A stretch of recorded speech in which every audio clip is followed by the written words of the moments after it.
Well, first of all, I'll play you this. This came in this morning for Gary's answering machine. Gary, it's Artie. Hey, man, I promise on the grave of my father, I woke up sick as shit today. I'm not coming in. I can't come in. So, I don't know. I'm not on drugs. I promise you. I wish I was. Is this today? Yeah. I'm sick as a dog, brother. I feel terrible, so. Yeah, right. I don't know. I don't know. I'm trying to be in tomorrow. Sorry, brother. Tomorrow. Later. How's he going to get well? Listen to him. He can't get well in a day. Sounds like he's dying. In all fairness to Artie. What fairness? A high-pitched mic coming out knocked the wind out of him. Really? You Yeah. think that was it? I think it took a lot out of the boy. He's emotionally drained. A lot of us are emotionally drained. Our audience is such a bunch of scumbags, too, because I was reading the email about high-pitched mic coming out. Because, like a lot of people wrote me, I'm talking about personally, and said, gee, that was a pretty dramatic moment on the show, and it was very moving. One friend told me they were really moved to tears, this and that. And then, and how was the audience? High-pitched Mike being queer is no surprise. What's the big deal? Richard comes out Thursday. Here's another one. Big deal. We all knew he was gay. Stop wasting our time, Mike. Does Robin shave? Some people were. This guy goes, what a shock that high-pitched Mike announced he is gay. Next, you will announce that JFK has been assassinated. Hey, come on, you guys. Don't be so cavalier. You know what it is? It might not have been a big revelation to them, but it was a huge thing for Mike to do. Anytime someone comes out on the air, that's good radio. Sorry. Absolutely, but just in terms of, what a revolutionary thing it is, for him, it was amazing. There were other people. I shouldn't paint it that the audience was jaded. Totally cavalier. Yeah, no, I was glad to hear that you finally came out. You're so damn cute and adorable that soon you will find someone to love you. I'm a gay male in Albany, New York. I've watched you on Howard TV for a long time and think you are so handsome. I hope you find what you're looking for very soon. Oh, is this guy available? That's what I'm saying. Let's see. Wow, listening to Mike's revelation, and I'm sobbing like a little bitch. I want to congratulate him. It sure takes courage to do that. Does this guy need to say something? Maybe he needs something to say something.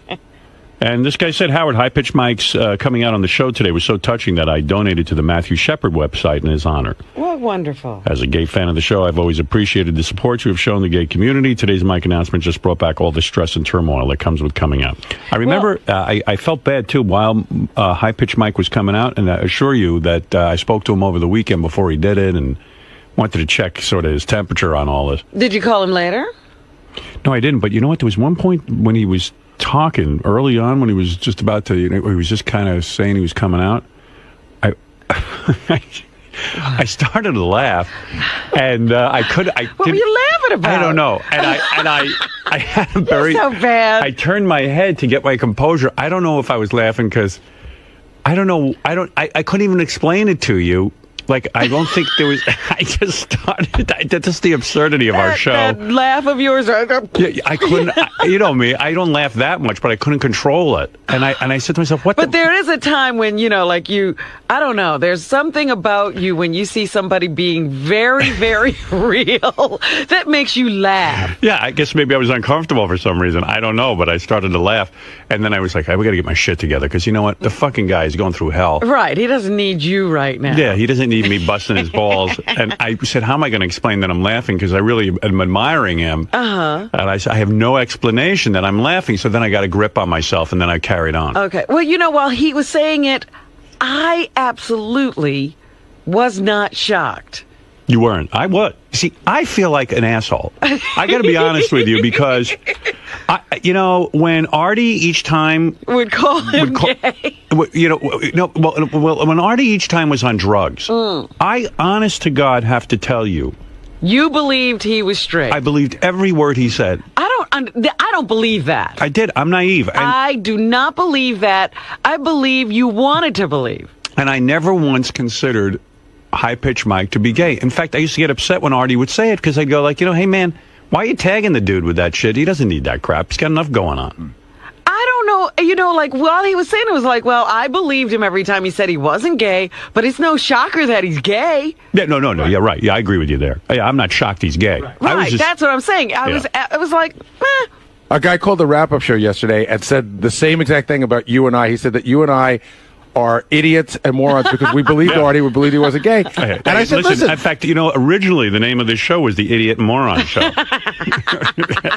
lot of people don't know that. That's a bit of trivia. Idiots and morons. He just said that we were like sort of gullible and that I'm gullible. We're stupid for taking people at their word. Well, you guys would argue with me so much when I would say, look, every time he'd call in sick, I'm like, there's no way he has the flu. And there's no doctor he's calling at 4 o'clock in the morning. And, you don't fall down in your own home and hit a dresser that's been in the same place forever. Hey, good for you. I tell you, I am so gullible. I'll tell you how gullible. But you would talk me out of it. It's so funny, too. I'll give you an example the other day. So the other day, you remember for like weeks, I was upset with Belzer because Belzer didn't show up. 15 minutes before the North Shore Animal League's big event of the year, he canceled as the host. Yeah. And I was upset with him because I said, I heard he was sick and stuff. And I said, 15 minutes before, you're sick that morning at least. You can call and maybe call a comedian buddy of yours and, make sure, at least offer up something. Right. So then Bells came in on our show, and I was giving it to him pretty hard. He said, can you take a commercial break? So he pulls me off into the corner. Well, it was after the lie detector, and he failed the lie detector. So he pulled me off into the corner, and he told me something in private that I promised him I wouldn't say on the air, but he told me why he couldn't make the North Shore Animal League event. And he told me, and it kind of rocked me, and I felt real bad, and I put my arm on his shoulder, and I said, okay, I was out of line. Like, now I'm thinking about what he told me. I think it's total horseshit. I didn't want to say anything, but I was like, boy, that's an amazing recovery. Yeah. I was like, I think he just bullshitted me. And now there are instances where people have what they, it's a temporary thing. Right. And it can happen. It can? Okay. So it could have happened, but who knows? Who knows? Right. Yeah. What am I going to do? Because I could see no sign. You'd be a lot more tortured than running around in here if you had that happen, I think. But maybe I'm wrong. But it was a few weeks later. So maybe he had gotten, some understanding of the situation. I don't know. But he did work that week. Yeah, well, it can last as little as a day. Oh, okay. Yeah. All right. So maybe he wasn't bullshitting me. I don't know, but I am very gullible. I'll be honest with you. Well, the Artie thing, I would like you now to play this current sick message. Okay. And juxtapose it against a sick message where he actually was on heroin. So do you think that this message indicates that he might be on heroin? Well, I want to hear if I can hear any You want difference. to juxtapose? Yes, I want to be able to compare them side by side. I think you would find if I even got it together to do that, that you would find they sound identical. And therefore, I would have to assume, because he was fine yesterday, what are these illnesses that come up all of a sudden? If you get a cold, Howard, doesn't it come on gradually? Yeah, like I have a scratchy throat the first day. Right. You don't all of a sudden sound like you're dead.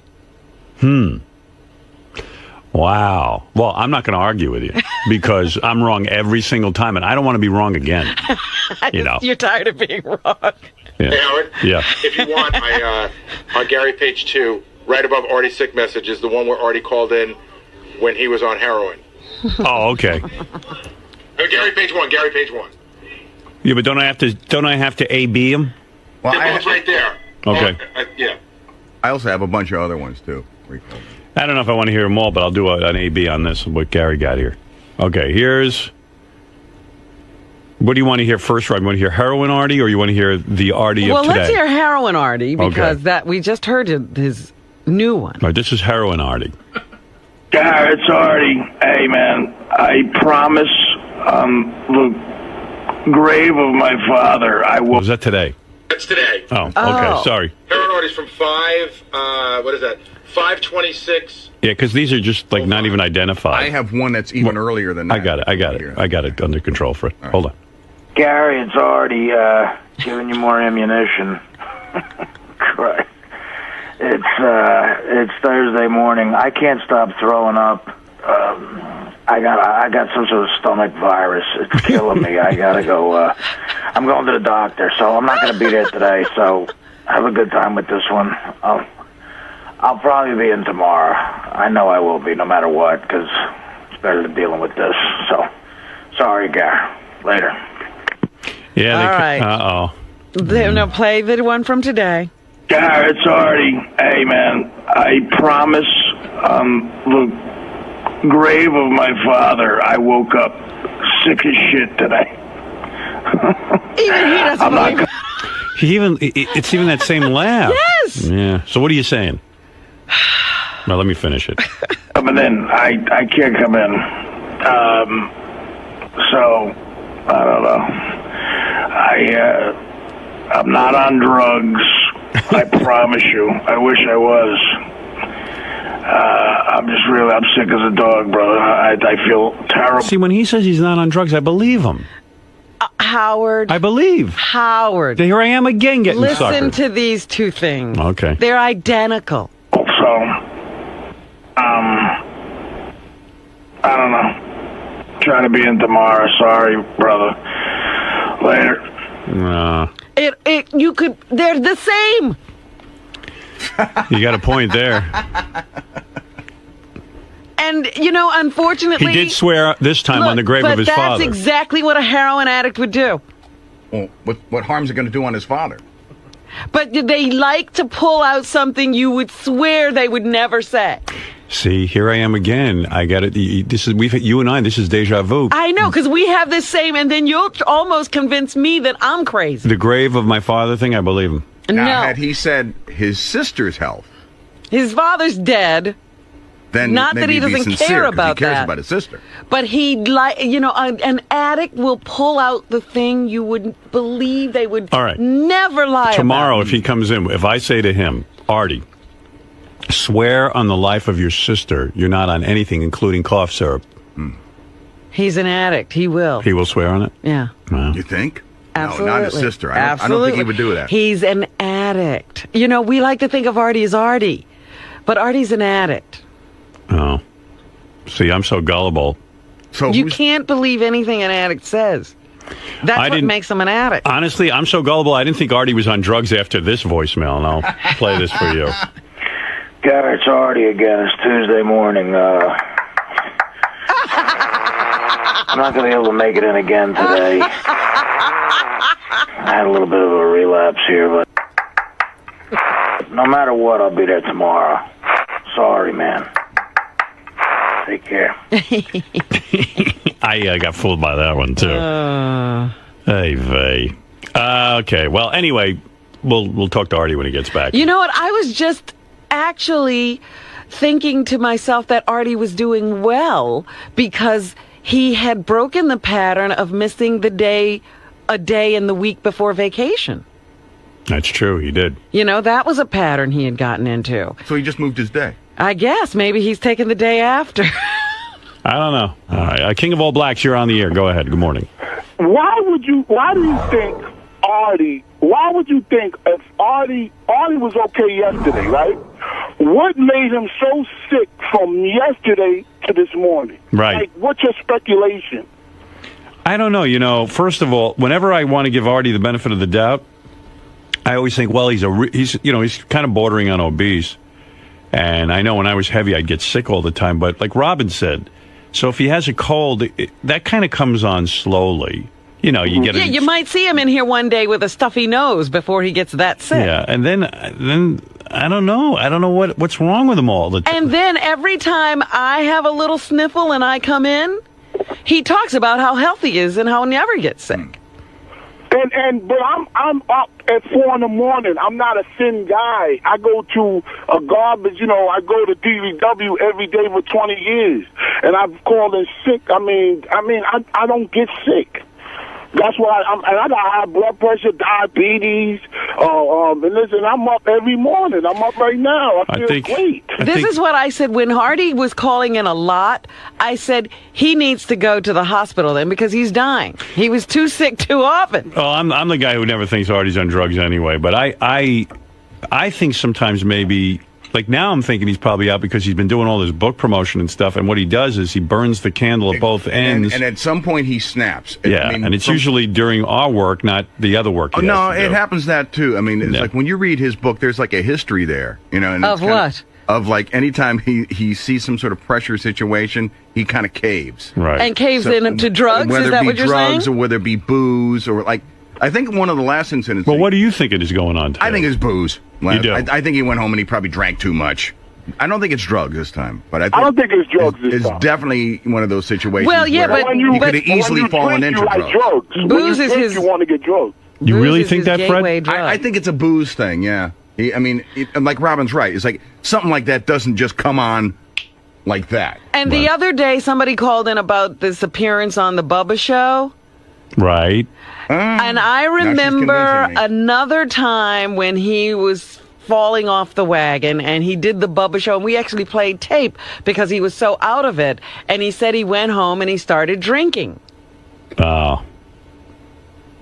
No, let's see. One more quick question. I'm so naive. I really believe he's fake. I'm the only one. I believe you want to believe. Yeah, I don't know. I mean, That's the me. evidence is there, Howard. I know. I'm wrong every time. I'm wrong every time. Every single time I'm wrong. I would love to be wrong, but I haven't been. This and the Gossip Game, I'm so bad at. But I mean, when I read his book, it seemed like every time he would get it, when it was Mad TV, something happened, and he, had the heroin thing where, and then he tried to commit suicide. I mean, my God. Yeah, too much success is bad for Artie. It is. He's having too much success. Every time he starts to get on a roll, it's like he throws down a roadblock. I have no reason to think he's doing drugs except for the fact that he's done them in the past, but he's been acting better. I don't know. You know what? I don't know what to say anymore. I clearly don't have any ability to comment in this area because I've been wrong every time. What do you think about Artie? You think he's sick or is he on drugs? I don't know, man. Can't tell you. Don't know.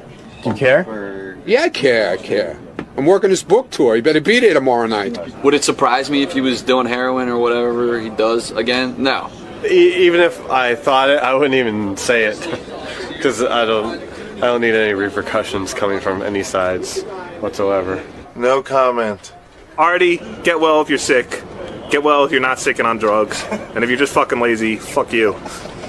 Hey, someone says you're now wearing eyelashes, Robin. Well, yes, I am. What's I going have on? eyelashes. No, not regular eyelashes. I was ridiculously long. I mean, like a half-inch longer than any stripper eyelashes. And Robin get out of here. She left her glue in the bathroom. What's going on with you with the eyelashes? I've just been experimenting with Wow. false eyelashes. You're so I used girly. to wear them on Channel 9. Let me see. Wow, those are... Robin, wait a second. First of all, the one on the left side... What? Oh, I guess... Is that your right or your left? I can't figure out because I'm looking at the I tape. can't tell. It's almost... I don't even know you got it on right. Oh, get out of here. Let me see. Look at me. Is that on upside down? The one's one is coming off. The one on the one side. Right. Yeah, the one on the No, right. That one. I've only got half lashes on. Wait. Half lashes. Where's the other half? Is there a left and a right side? Because maybe they're on backwards. There's one. Look at that. There's the other one. Yes. But why don't you put the rest on? Because I didn't want them all over. That gets too much. When you close your eye, it looks like there's something in your eye. Right. When like I a have caterpillar. glasses on. It's hard to wear the glasses. Let me see. Take off the glasses for a second. Then close your eyes. Close your eye. No, listen a minute. What? Those are ridiculous. You're not putting that on the website. No, I want you to... refuse. Wait, roll back the tape. Close your eyes and then watch it on the tape. You're going to see it. It looks crazy. Come here. Close your eyes. She's got half an eyelid. Close your eyes. Here, watch. Oh, Now. I thought you were playing it back. Oh, wait. Close your eyes. They're falling off. Yeah, they're falling off you. They're not on right. The one on the left side. Well, is maybe they falling off. are because I had my glasses Now play it on. back for No, Robin. they're not. Wait, watch. They're on. Play it back for Robin. Just rewind real quick. It looks fine there. No, you can't see it. I'm telling you. Look. Right there. See? They look like they're off. But that's because they're only half there. There's only half an eyelash. Robin, look at that thing. Look at it. It's all... Well, maybe one of them is coming off because I had my glasses on. When did you start That one getting... is It's because they're coming probably off. so long that they're probably hitting the front It's of the hitting the glasses. glasses. No, You got a pretty it's not. face. You don't need eyelashes. No. I need eyelashes. What are you up to? What are you doing? Just fooling around. Yeah? You might have too much free time all of a sudden. I wish I had some free When time. do you apply those? Over here? Yeah. How do you get them on? With You what? have to glue them on. Ay, ay, ay. Oy, oy, oy. Hey, what are you up to over there? Being a girl. Yeah, look at you getting into it. You know, they look so good when the makeup artists do it. Yeah. See, when you say half, it looks like you got half an eyelash on your eye, and then the other half of your eye doesn't have an eyelash. It's ridiculous. It doesn't even make sense. It's like she was lighting a cigarette and it burned off half of her eyelash. Yeah, right? Like, look, where's the other half of your eyelash? I don't get the concept Well, here. I don't sit here with my eyes closed. Yeah, but still, you can kind of see something's going on there. But I'm telling you, the glasses might have knocked them off. They were on fine. Okay. It's just an idea. I'm looking at it. Working it out. You're not too good with those eyelashes. It takes a lot of work to get good at it. You know. You look like a hooker waiting to get bukkakied. Right. Look like I'm just getting off work. Or maybe she got bukkakied and she wiped off. Getting off work. Yeah, it looks like your bukkake got caught in your eyelashes. Wow. Weighed it down. Man, there's a whole new look for you. Wow. I can't say it's bad. I had a better pair on yesterday. You didn't even notice them. Yeah, no, I didn't notice. We all noticed yesterday, Robin. Oh, you did not. We did too. DePace at like 6:05 goes, "What is going on with Robin's eyelashes?" Here's my man Steve Langford. He's going to come in and tell us what's going on in the Howard 100 newsroom. Go ahead, Stevie.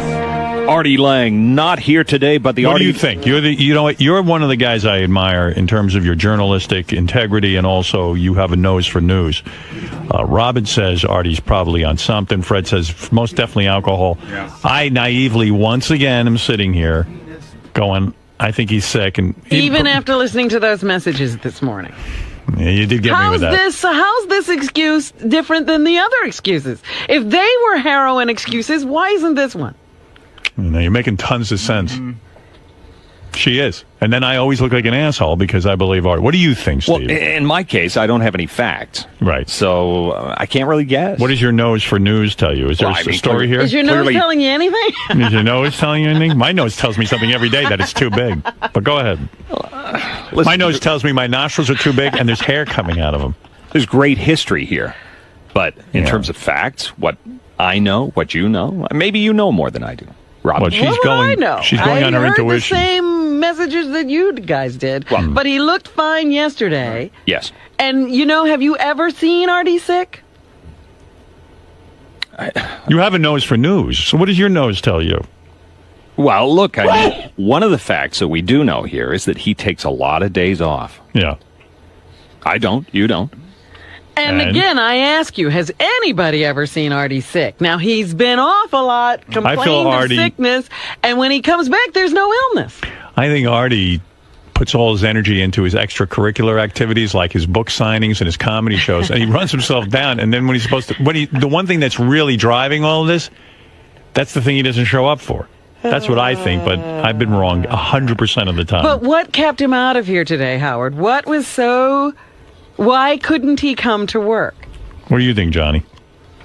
This time I think it's legit. Oh, you are such a wimp.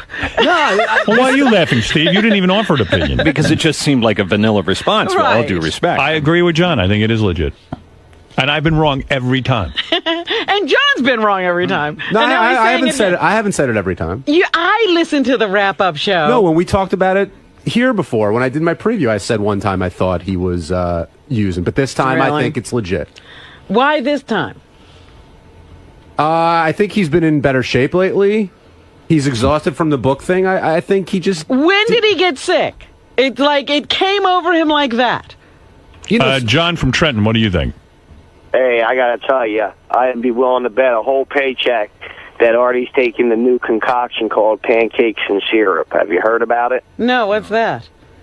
It's Hycamine and Vicodin at the same time. It's literally. You think he's back? You think he's back using?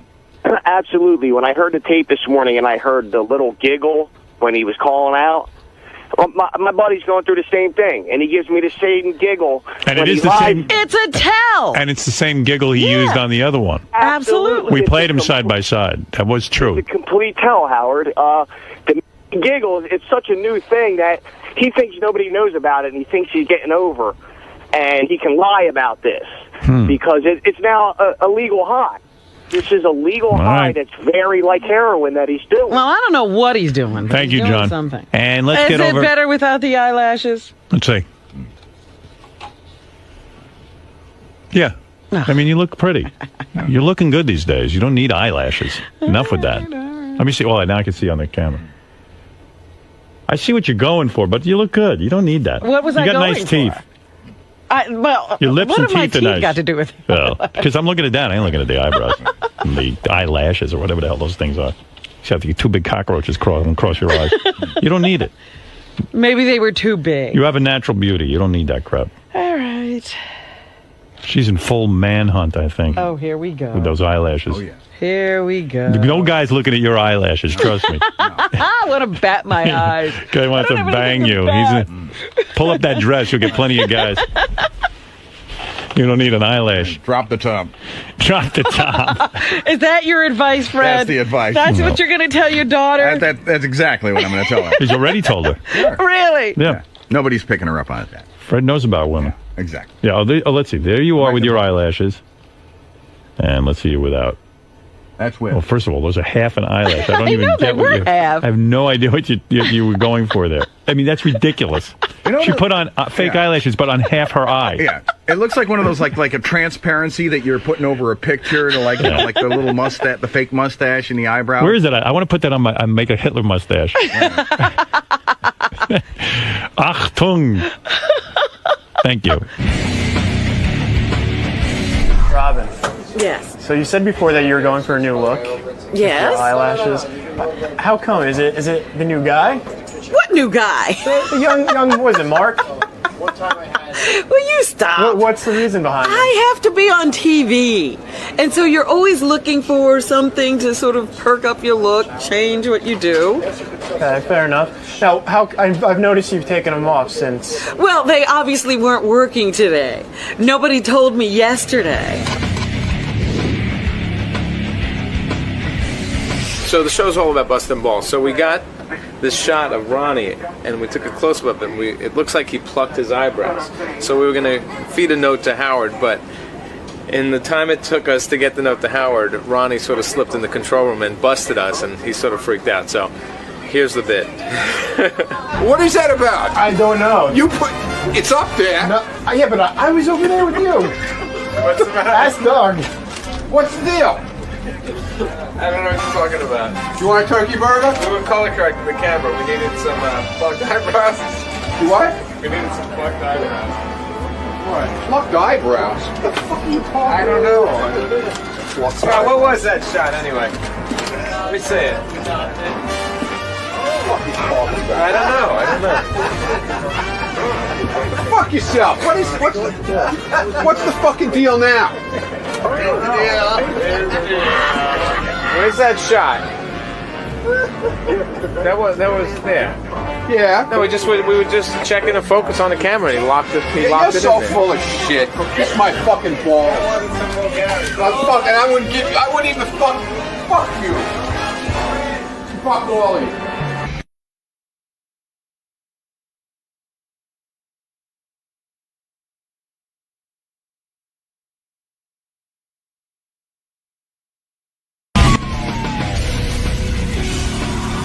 All right, someone's going to come in and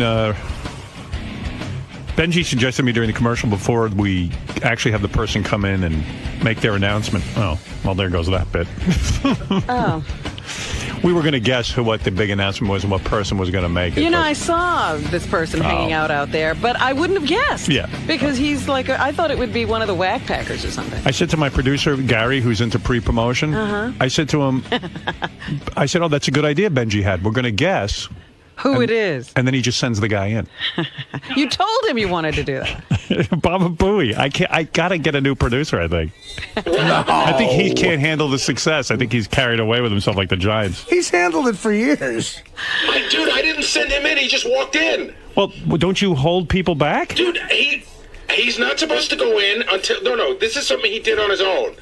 Why'd you come in on your own? My fault, because I heard you say it's time to do the... Oh, okay. I had nothing to do with this. But Gary, you watch the door. Just say, don't go into... Howard, he wasn't even in the hallway. But say, Benji and them are going to all guess who's coming in. But he's not... Nobody's supposed to go in without asking me. I can't control it. But you walk out, you go, hey, the guy's just thought of something. He wasn't even there. Well, he was in your office. How could I talk to no one? He was not in my office. Where was he? I was in Scott's office. It's my fault. Don't this one time. Don't yell at Gary. But you know what I would do? Here's what I would do. I'd say, hey, the guys just came up with an idea. Let me make sure. Dude, he wasn't. Let me make sure that it doesn't get sabotaged. He wasn't standing there, and he was supposed to be waiting to be sent in. Yeah, I hear what you're saying, but I disagree with you. You're a genius in hindsight. No, I'm not. Yes, you are. I'm a neurotic. When someone says, hey, there's a good idea, I'm going to make sure the guy doesn't get in until we... That's all right. That's okay, Gary. You're right. You did the pre-promotion. You saved the bid anyway. So, thanks. Fuck off.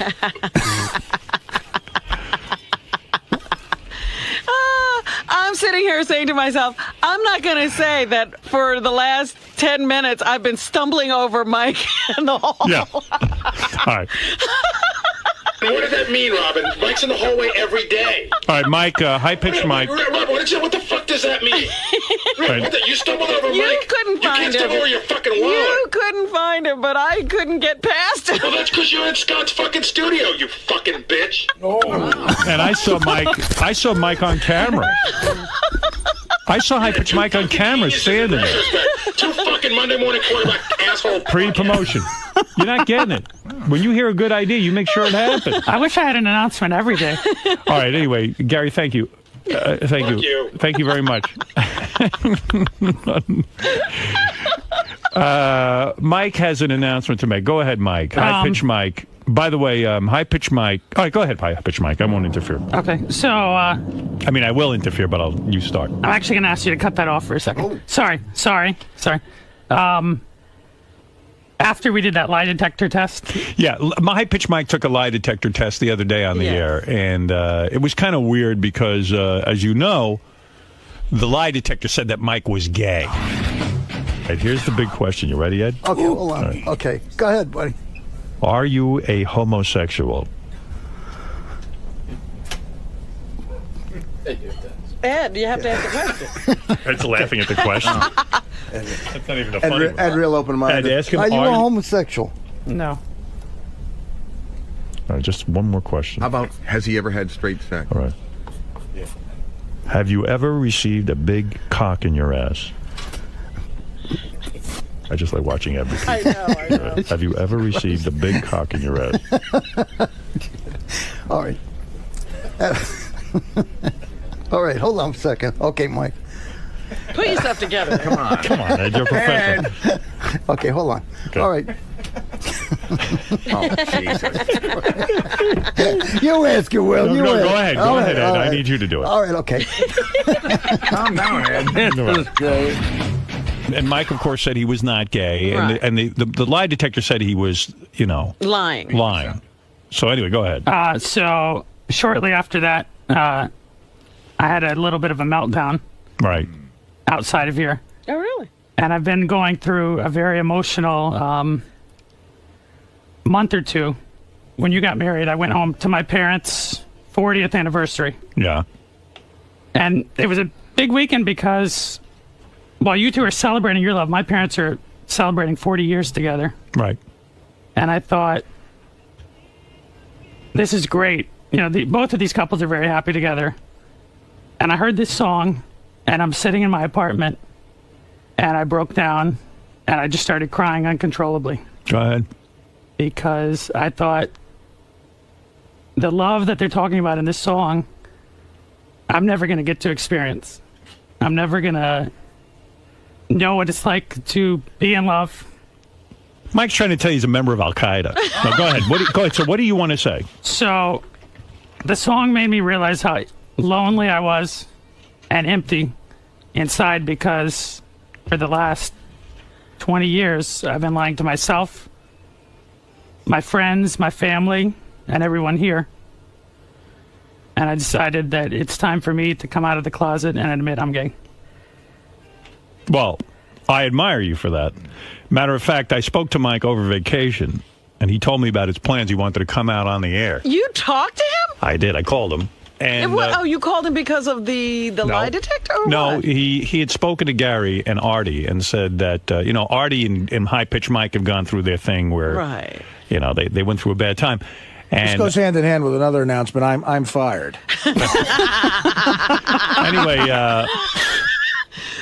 By the way, the only way you can get me on the phone is to come out of the closet. That's when I call How you. do you wind up on the phone with I'll tell High-Pitched you. Mike? So Gary gave me a call. Gary Dell'Abate, who has been Likes doing to pre-promote. does a lot of pre-promotion here at our show.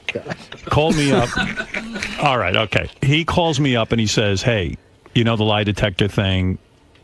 Meanwhile, it turns out the lie detector was right about everything. It's accurate. No, Accurate no, about it. I'll get to that later, but it's not. I mean, did you Okay. have a meltdown? I mean, you had a meltdown right after? I had a meltdown, and I came out to the first person I've ever talked to in my life, which is my boss, Brad Driver, who's also a very close friend. Uh-huh.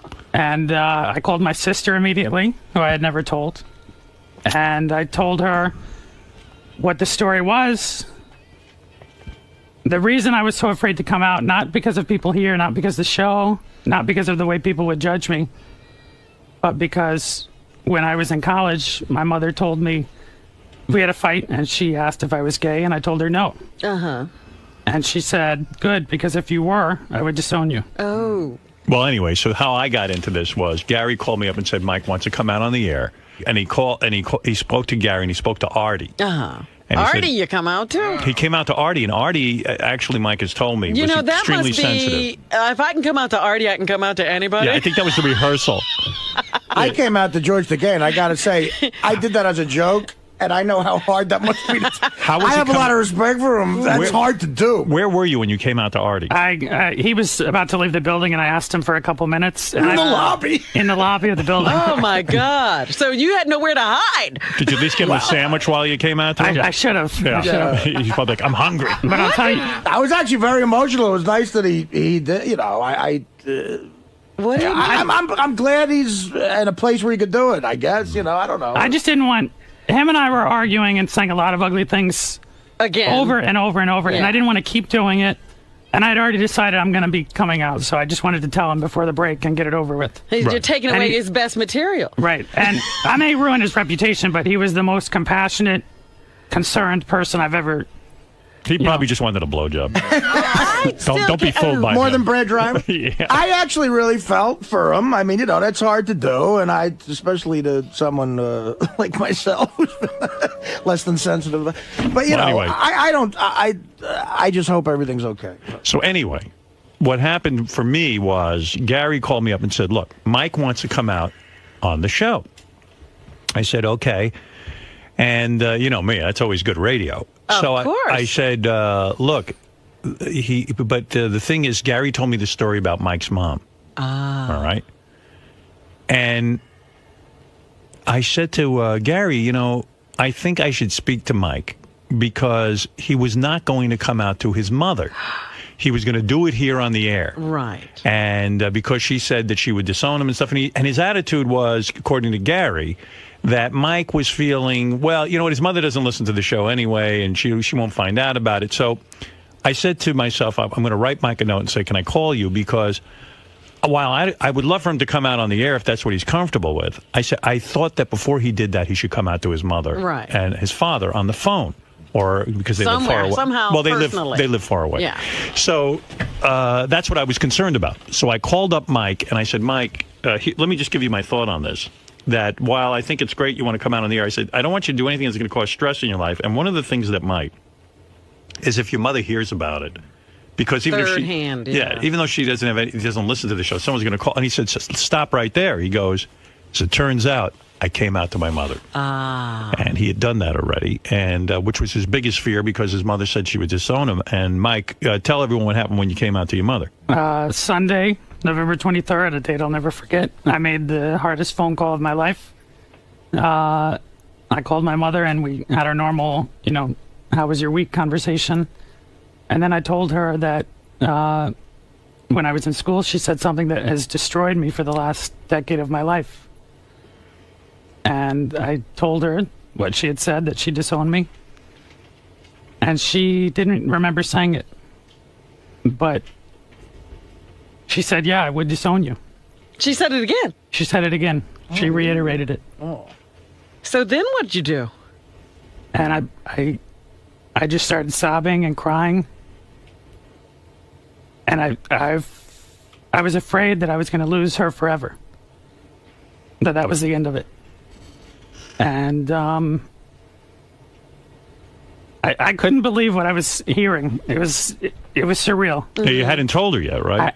I told her the quote that you disowned me if you were gay. Right. But she said I would disown you, and you haven't even approached. What she said, is that what you're trying to tell me? And I said yes. Uh-huh. Ah. And there was anger, and I think disappointment. And I said I didn't choose to be this way. Nobody chooses to be treated like a second-class citizen or wants to be shunned by their family. And I just kept crying and crying and crying. And I was about ready to hang up the phone. I told her, if this is what you want, then consider this our last call. I said, I love you, but I don't want to be like this. I don't want to lose you. But if I'm a disappointment to you, then consider that this our last call. And I waited and waited, and I was about to hang up the phone. And she said, I love you. I just want you to be happy. Wow. No matter what makes you happy, as long as you're happy. I want you to be happy in your life, no matter what that means. Right. And she said, I love you more than life itself. Oh. Good woman. All right, so she came around. She came around very quickly.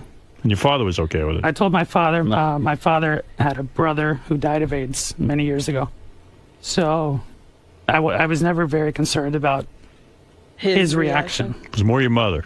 It was more my Thought mother. you'd lose your mother forever. Right, that's what Mike said to me when we were having our conversation, which was surprising. He said that he hadn't felt, told his parents yet. Well, he said that his mother might have a problem with it because of what she said, but then he said something that I thought was a good surprise to me, that he thought his father would be compassionate about it. And you have two brothers? Two sisters. And both of them would be fine. Both of them were. So I said, at least you have the numbers, and maybe they could work on her if Right. that happens. But, I guess that doesn't have to happen, which is great. As anyone knows, you were very brave because no one wants to lose their mother, and you know what? You've been living a secret life, and I told you this on the phone, and I'll tell it to you on the air. I'm very proud of you. I'm very happy for you because now you can live an open, Has he authentic really life. been living a secret life, or has he not been living his life? Yeah, have you been with any guys at all? My mother's going to hear this show. Right. She wants to hear the show, so I'm going to make sure she does. Yeah, I have been in the past with guys. Right. I don't want to get too explicit, or I know how this show can get. Yeah, we want to know if you had it in the ass. But I will tell you about the lie detector. When the guy said, "Are you a virgin?" Mm-hmm. I said no, and he said I was a virgin. Right. Completely Right. wrong. So that lie detector doesn't mean shit. That's true. Are you a virgin? Hold on. Are you a virgin? No. All right. He is not. All right. The third question was, are you a virgin? What did he pass or fail? He told me no, but what'd you tell me? No. No, he said yes. Oh, No, he yes. said no. He said no. No, he said no, but he was lying. No. I said I'm not a virgin, Right. and it says what? Yeah, it says you're lying. It says you're lying about that. Right. Didn't the thing also say Ralph is gay? It did say that, yes. Does Ralph have an announcement tomorrow? No, he has no Is announcement. Ralph out? I didn't see Ralph in the hall. So have you ever been with a woman? Or women just disgusting? Maybe that's what he that's what he meant by losing your virginity. Yeah, haven't you lied to us and told us you were with women? I did. Uh-huh. So how old were you when you realized, hey, I'm gay? Sixth grade, so Sixth about grade. 11 or 12. And That's why I tell you, a lot of religious people, a lot of people that are anti-gay, think, oh, you choose to be gay. No, you don't. Right. And are you so when did you act on it? When you say act, what do you mean? When did you get, when you start blowing dudes and stuff? You know. When was your first date? Around college. Around college. So you hadn't acted on it until college. Right. So you must have been going nuts. Most kids don't act on things during high school, Right. straight or gay, but I mean, maybe some do. No, I did. Sarah Palin's kid, maybe. But, Wait, excuse me. I did. Well, a lot of kids start acting on things in high school. Right. You know, like they're having dates. I and, blew a guy in high You know, school. they're going to at least I let a guy second blow and me. third base, you know. That was me. Oh, wow. Anyway, so you're saying, okay, so you experienced it, but didn't you tell me that even for like the last 10 years, you haven't even acted on this because you've just been so ashamed? I haven't been dating actively because I thought, where would any relationship go? If I could never move in with somebody or have my parents visit and wonder who this... I have a guy roommate. Right. But we're friends. Right. Yeah, your guy roommate has a kid. Girlfriend. Yeah, I mean, yeah. So, I mean, they know him and... Did he know you were gay? No. Are you in love with him? Or is that what you're saying? No. My best friend of 20 years back in Texas didn't know. Right. My best friend here didn't know. My college roommates didn't know. So no one knew, really? No one knew. Well, Artie seemed to know. Well, wait a minute. So when you showed up in Disney World on I need to clear this real quick. Right. Because there's a lot of myths floating out around there. Right. I explained this 2 years ago. When I went to Disney World, the day I left Orlando was the day that gay week started. Right. Artie's created the myth that I had a red shirt on. I've shown you photos, Howard, of me at Disney World. I never had a red shirt. But you were there for gay week. No, if I was there for gay week, I would have been there for gay week. I wouldn't have flown out of town the day it started. I see. All right. So that was... And plus, the people that go to that kind of thing are extremely flamboyant. Yeah, but you must have been very jealous of anyone who could live an open lifestyle. And sure. Yeah. But I don't want to be wearing a red shirt, flamboyant, and listening. Don't you feel great now, though? Do you feel different today coming to work? I feel absolutely different. I feel my mother told me last night when I told her I was coming in to do this. She said I'm proud of you, and I think what you're about to do is going to affect other people. That's what I was thinking, that you're coming out and showing how difficult a thing this was for you is going to make it maybe easier for people in their own lives. If I could pay tribute to her real quick, she sent me an email the day after I told her, and I just want to read you a couple lines from it. All right, go ahead. As I said last night, I'm so proud of you, always have been, always will be. I want you to be strong, happy, and do whatever you want in life. You deserve the best. We both love you so much, and we only want the best for you. Please be happy. You're such a special young man. Always be true to yourself and your beliefs, and don't let anyone change you. As a gay man now, talk about how attracted you must be to me. Yeah, who are you attracted to on the staff? A male icon. You are on the...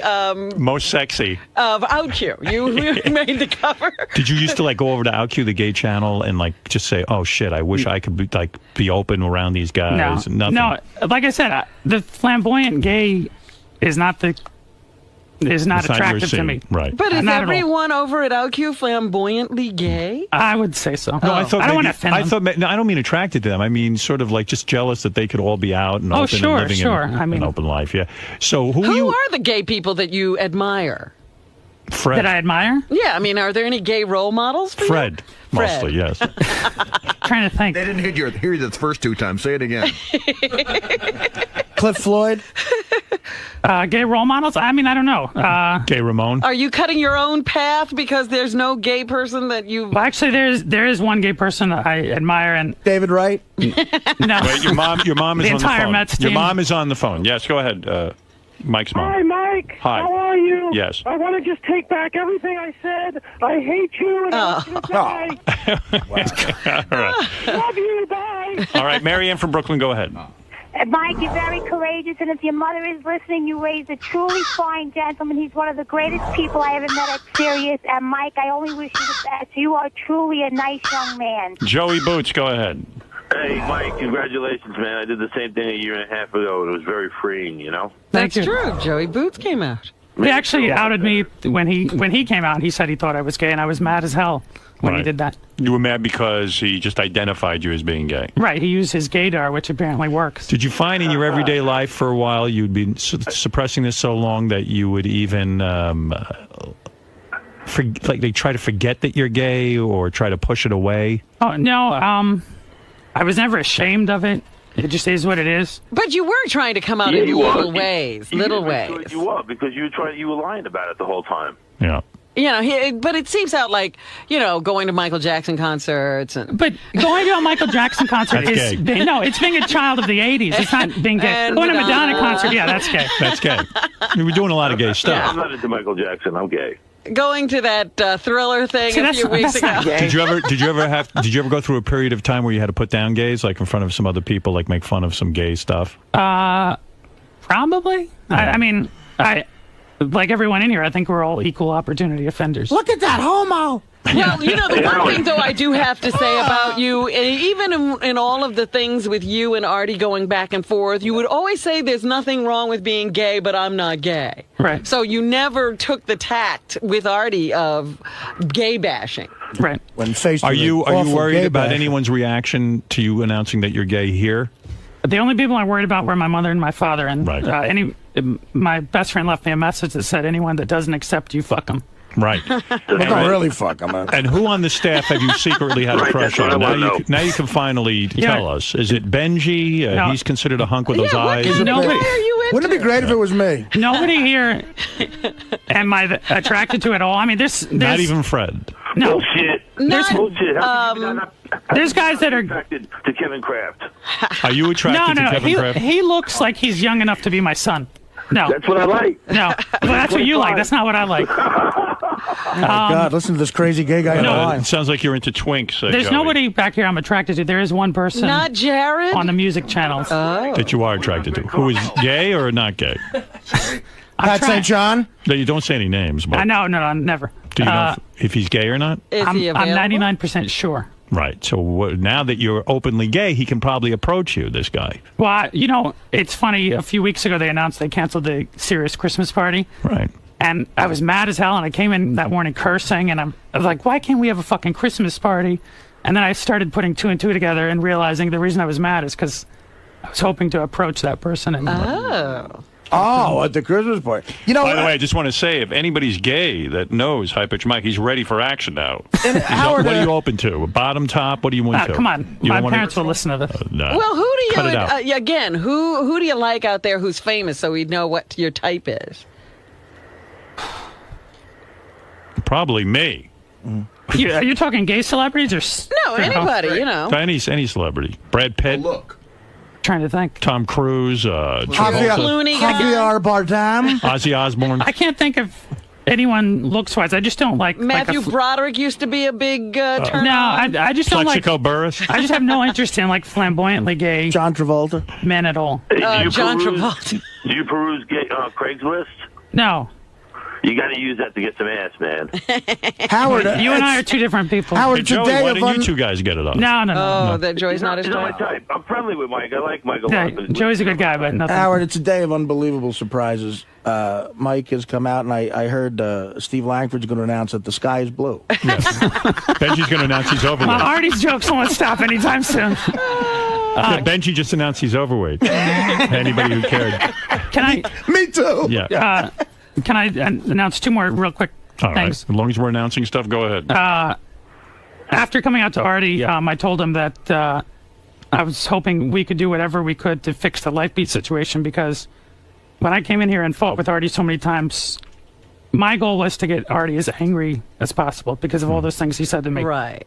And he came out with a rant that we know pretty much lost the cupcake charity. And, well... I feel as responsible as... Did you show Artie that letter you wrote to them? I haven't shown it to him, but I wrote a letter to the director of Lifebeat. Right. And... Artie was just trying to get him to come out. Right. And I told him, I said I would do whatever I could, and hopefully Artie will as well, to resolve that. I don't know why Benji's I don't know what to do. I don't know. I mean, Artie's very hurt that well, they based won't on what take they know his now, money. hopefully they can reconsider. I don't know what they've been doing Why with are the you money. laughing, They're still Benji? selling it. Benji, why are you laughing? Mike's Benji, how trying to dare get you. him his cupcake back.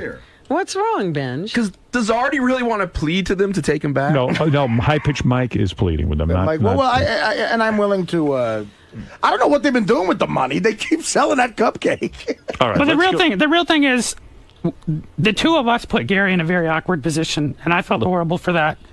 And I also respect all the work they do. Russell, go ahead in Plainfield, New Jersey.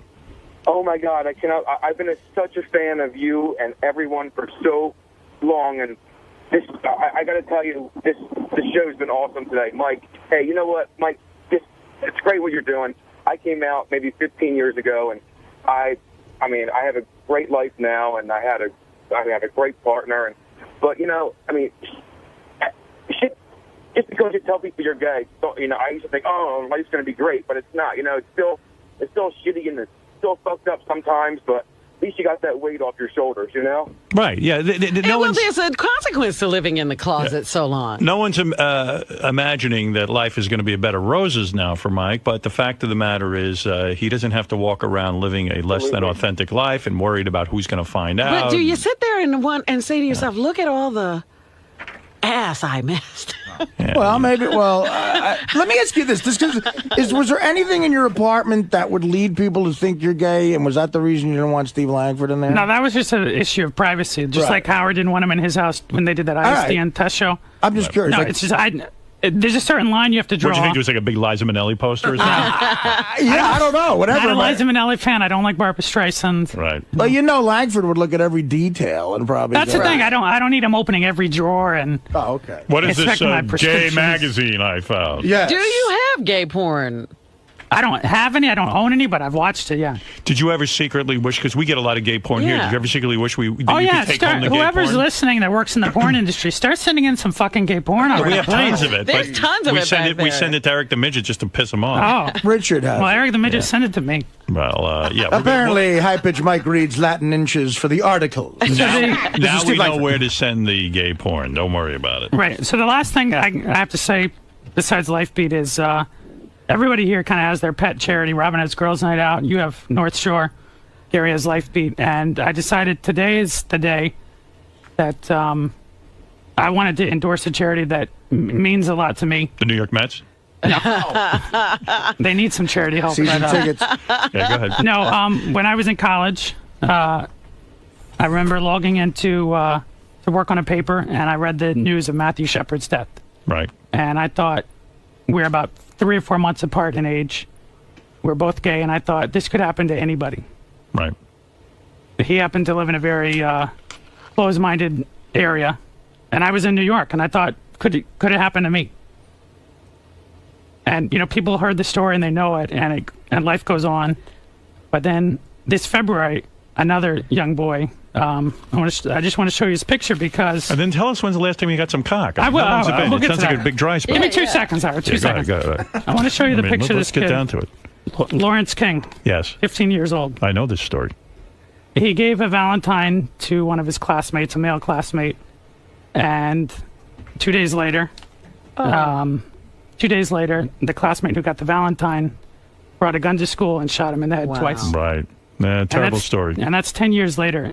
And I'm thinking, this never is going to end. People are going to continue to hate and continue to judge people based on their own fears. And so starting today, I wrote to the director of the Matthew Shepard Foundation, and I told him whatever I can do, anything I can do. Right. I want to be a part of this group. And did he say, who are you? He said, how about getting some money? They want money. What do they do? What does the Matthew Shepard Foundation do exactly? Initially, his mother, Judy Shepard, wanted to open homes for gay youth, where when they're rejected by their parents, where they could move. And see, that's a good. You've good. lived a closeted life, and you've lived in fear, and that makes a perfect sense to me that you would start doing something like that. Like I love Lifebeat; they do very admirable work. Right. But this organization as well touches you.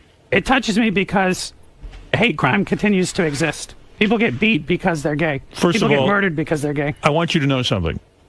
This is on a lighter note. JD has a whole box of gay porn for you. Well, actually, Howard, I have a gift. Here's a gift. Go ahead. In honor of this, I'm going to give you tight Latin manholes. Wonderful. Hold that up so we can see. There it is. Tight Put it Latin. right here. Do you like Latin manhole? We'll see. I have to watch the video. Also, our coming out welcome wagon will be meeting you at the door. That's right. What is that? Yeah. The other lesson too is probably like I think if parents talk a big game sometimes, but I don't think a lot of parents would actually disown a kid. Well, a lot of parents do. Well, I'm fortunate to have parents who don't. But I'm saying if somebody's in your position, you should come out because I think that that's why there are those homes, because kids get put out of their homes or they have to run away because they feel so uncomfortable. Kids will commit suicide over things. And like there's this. a high suicide rate among teenage All right, Billy. homosexuals. Billy, That's you're on true. the air in Orlando. Yeah, I was calling. I mean, I noticed that Joey Boots kind of picked up with his gaydar that Mike was gay, and well, Artie's been saying it too. Does Artie have a little gaydar in him, huh? Artie? Artie has big gaydar. That's a very valid question.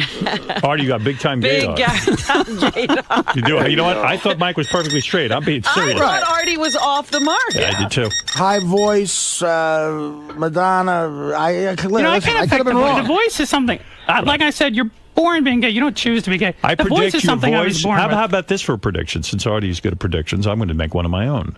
I've been known to be right here and there. I predict your voice is going to get deeper now. And you think I'm joking. I'm not. I think your voice is due to stress, to having a secret. And you wait and see if in about a year or two, your voice doesn't relax. Now, that is my guess about you, my You'll friend. be Barry White in a year. I don't know. Even when I laugh, my voice gets deeper. I don't even know about Barry White, but I do know that you will relax. I believe you've been holding a lot of tension. No, the Barry White thing is, I mean, he'll be dead in a year. Oh, stop. No, I'm telling you. And remember, wear a condom. Wear a condom with all that. Do gay you sex really you hope have. so? Is that torture for you? The voice? I think you seem to be okay. No, with it. I mean, it is what it is. I can't change it. I don't want to try and change it. High pitch Mike, I predict, it wasn't looking for random sexual partners. I think he's looking for a relationship. Part of the reason, part of the reason he wouldn't act on his sexuality is because he wants to be in a relationship, and who would be in a relationship with a closeted guy? That was his point. And you bring up. Speaking of relationships, George, I wanted to do this when George Takei was here. Right. Because I know it would mean a lot. Oh, George would have loved it. Right. Oh, George would have initiated you. This is the other thing with this. Yeah, you would have been like the mafia. Plus, dude, I'm telling you right now, when I came out to George, I'm telling you, and I think we saw this at his gay bachelor party, the way he immediately cozied up to that dude. I could have fucked George right in Sal and Richard's office. He came right up to my, he came right up to my face. He was like, "Oh, are you okay?" And if I went for it, I think he was like a vampire. He wanted to take your virginity. Yeah. I got to tell you, it's never happened again. Now, this was when I was 24 years old, but we had full gay sex. We had, I gave him oral, he gave me oral. I fucked him in the ass, and he fucked me in the ass. And this was like, my God! That's why the movie Brokeback Mountain. You ever right. I went and I related to it. Like we just couldn't. We couldn't help each other. I love you too, George. Thank you so much. Thank you. You're an extraordinary man. No, I know. You're an extraordinary man. Have you shared this with me? Yeah. You know that would have been the greatest bit in history if you ended up blowing like George Takei. If you had been able to maintain that, guys. Howard, if I let him blow me, would you say I'm the funniest guy ever lived? Yeah, you would be the funniest guy in America. The greatest comedian in the world. I'll tell you. George, I'm gay. Now, whoa. I felt so bad because that's why, remember I called you that afternoon and said, Howard, of all the awful things I've done, he was so compassionate. He was The like, high-pitched voice is often a result of psychological trauma. And Really? I suggest that Mike has been psychologically traumatized. Has he not had this voice all his life? Yeah. Well, let me tell you something. When you have to live with this, in puberty, it should have gotten deeper. I am telling you, he holds on to stress. And everyone holds on to stress in different places. I know this. Even when I was an announcer, when I first started out, I was so stressed out. My voice was up like this. Yeah, everybody talks about your voice. And I'm telling you, you wait and see, Mike. I hope you're right. I think there's going to be changes in you that we haven't even begun to imagine. Usually you're right with your predictions. So let's hope so. I also predict tomorrow you'll be wearing a thong. What do you think of that? I was gonna say, that's the thing. I'm not going to change. I'm joking. Still, I know, I'm joking. but I'm still What do me. you mean? You know, because I hear this a lot from gay people. Even Joey Boots would say, I'm not into the flamboyant gay Because I think some lifestyle. people are very comfortable in being effeminate and I believe you will waving become around- a little bit more effeminate. I do believe that. Like I'm out. I'm not You'll necessarily see. proud. Right. Like you'll become very proud. Like are straight people proud? Well, are straight people proud? Like what's there to I be am. proud of? It's I'm just- proud. Every time I fuck a girl, I brag about it. like I'm proud to be part Puerto Rican. But I'm not. I'd be more proud to be gay. You're an asshole. Dominic Barber, go ahead real quick because we have a lot of agenda and I'm proud of Mike today. Yes. One an announcement, and then I want to just ask Artie one something. After Mike came out, now do you feel any different about all the things you said and all the horrible things over the years? What, me, Dominic? Yeah, you. I told him. I said, yeah, if I knew he was gay, I would have never said all that shit. Yeah, Mike, you're incredible. Thank you. it really you touched me today more probably than any conversation I've ever heard on the show. Thank you. And the thing about, real quick, the thing about Life Beat is they're judging from what they heard on the show and when we were at our worst, at our anger. But I saw a real Artie when I came out to him, and I hope they take that into consideration, and I hope we can fix whatever was ruined. Thank you, Mike. It's a character. I have an announcement. Leslie and I are divorced. It's all finished. 27 days. The papers were entered. Not that that's anything on the level of what you announced. Yeah, my 15 seconds is up. Thank you. Dominic. We're all finished. And on good terms, and we're still good friends. Yeah, we sure. are formally divorced. When are you you're getting real good married again? friends. When's the wedding? You know what? I got a million questions for you, but this is High Pitch Mike's day. And I'll call tomorrow the next call tomorrow, and I tell you what, I'll have plenty of questions for you. All right. You want to be the avenger of truth, Mr. Stern? Yeah. I'll be the avenger. Because I think the both of you need to really sit down with someone in a professional way and figure out what's going on. Well, you should have said that to them when they wanted to marry each other. No. Even if they're divorced, they should still sit Yeah, down. but didn't you know they were crazy when they got married? Yeah, I did say that. Who can get it done in 27 days? All right, you win. You win. Two divorce lawyers. You're incredibly together. Goodbye. Goodbye. Goodbye. Who can get it done? One last Mike can only come out once. Dominic can get divorced every year. Yeah, I mean, that's the third divorce, isn't it? Yeah. Come on. Mike, go ahead real quick in Louisville. Hey now. Hey now. Well, you know what today is. I'm a fag. What? Wah, I'm a fag. I'm prepared to deal with assholes like this. All right. Do you know what today is? Yeah. Mike, did you know it's Today is World AIDS Day, right? Let's go to Joe in Tampa. Hey, Howard, I would just like to know, since Mike's being all honest today, what really did happen with that plasma TV that he won't let Steve Langford see? It's still in a box. Why? Waiting to move. Oh, you're moving, but you've had it for over a year. How many cars do you have? I drive them. No, I know, but they sit in a garage when they're not being driven. It's sitting in a box. Who All right, cares? that has nothing to do with being gay. Sell it. Gay Ramon, you're on the air. Hey, Mike, I got a question for you, and Howard, I got an announcement of my own. Were you ever attracted to me? No. Nobody on the show or that works for the show. Go back in the fucking closet, you fucking faggot. Why? Why are you saying that? Why are you upset? I think it's gay humor. I seen him at Six Flags. He completely ignored me. Wait, I did go to this great adventure this summer with some of the guys back here. And I saw you, and I said, hey, Mike, and you fucking... Nobody stopped me. No, not a single person stopped me. And Howard... All right. Mark, you're on the air. That's a personal thing. Great Adventure is gay without the Y, they say. It's Mark, the patent attorney. Doesn't Artie realize he's being set up here on the ultimate bit? What is it? This is all a bit. Is it? Oh, okay. All right. Thanks, Mark. I don't even know what the motive would be. Way to drive a conversation into the ground. All right. Mike, I want to say to you personally that I am proud of you. I am happy for you. Thank you. And I think you're a great guy, always have. The fact that you're gay, if you were straight, I wouldn't care either way. Do you think things will change here for you with your coworkers or the staff? No, and I don't... Everyone Fred here punched is him. Well, Mike, you know what is true? Fred still won't hang out with Well, me. you know... Yeah, one thing, gay or straight, Fred wants nothing to do with Will it. Mike be using the bathroom? No, let me use Brian Phelan as an example. I've known him for 10 years. Which bathroom is Mike using? Since I was an intern. Yeah. And he was, like Artie, he was very moved when I told him, and he said, I hope nothing I ever said hurt you or was upsetting. And I said, no, because I know you're a friend, and I know we're joking. And he said, good, because I'm going to continue to joke. When do you think you're going to go out and celebrate and have some gay sex? How quick can you get that together? Oh, I don't know. You have any prospects? Anything on the horizon? Did you go to a gay bar this weekend? Why don't we have like a gay party? Have you ever? Can we have a gay dance party? Have you I ever? should have had a naked guy in here for you today. Have you ever had a relationship with a guy that lasted more than a couple of months? Have you ever had a long romantic? No, never a long relationship. That's why that one-nighters? song affected me so much, because I thought I'm never going to have it. What's the longest you ever went out with a guy? There were guys I dated for a few weeks, but I kind of never pursued it because I thought, where is this going to go? It Right. can't go anywhere. True.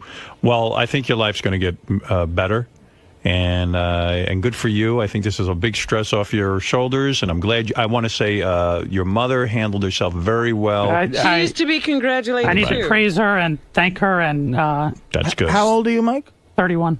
I tell you, though, imagine it's a different world. Imagine if you would have had to come out like 25 years ago. You know, it's different. Yeah, well, it's a little easier now, but not much. It still, Plus, it's still not great. Well, look at all these stupid votes that are still going And the on. thing is, she grew up in a bigoted area, and people are taught hate. So if she was taught to hate certain groups, or certain groups were less important, and she's moved on. Who she's else grown. does your mom hate besides gays? Oh, my mom doesn't hate anyone, but She shouldn't give up hating everything. My I'm grandfather saying, uses the N-word when he was alive. Your He used- grandfather hated everyone. Right. And the weird thing is, Hopefully, your mother still can hate other groups, just not gays. if you came out 25 years ago, Oh, can I introduce the audience to another gay guy, Richard Christie? Do you think That's he's who gay? I thought it was. Do you think he's gay? No, I've spent a lot of time with him and his girlfriend, and I can tell he's straight. But I question why he does some of these stunts, why he goes so far. Well, I was just coming in to say, in honor of Mike coming out of the closet and to celebrate, I'd love to show him my butthole. Go ahead, show it to him. Go ahead. He'd love to see it. Now, No, come on. You don't want to see. Why are you turning your back? No, this is ridiculous. You don't want to see it? Oh, Richard, Why? come on, Richard. This is your buddy. Put that away. Look, there it He's is. so stupid. Do you want any of that action? Not at all. Nothing. He is so That's so stupid. generous of you. You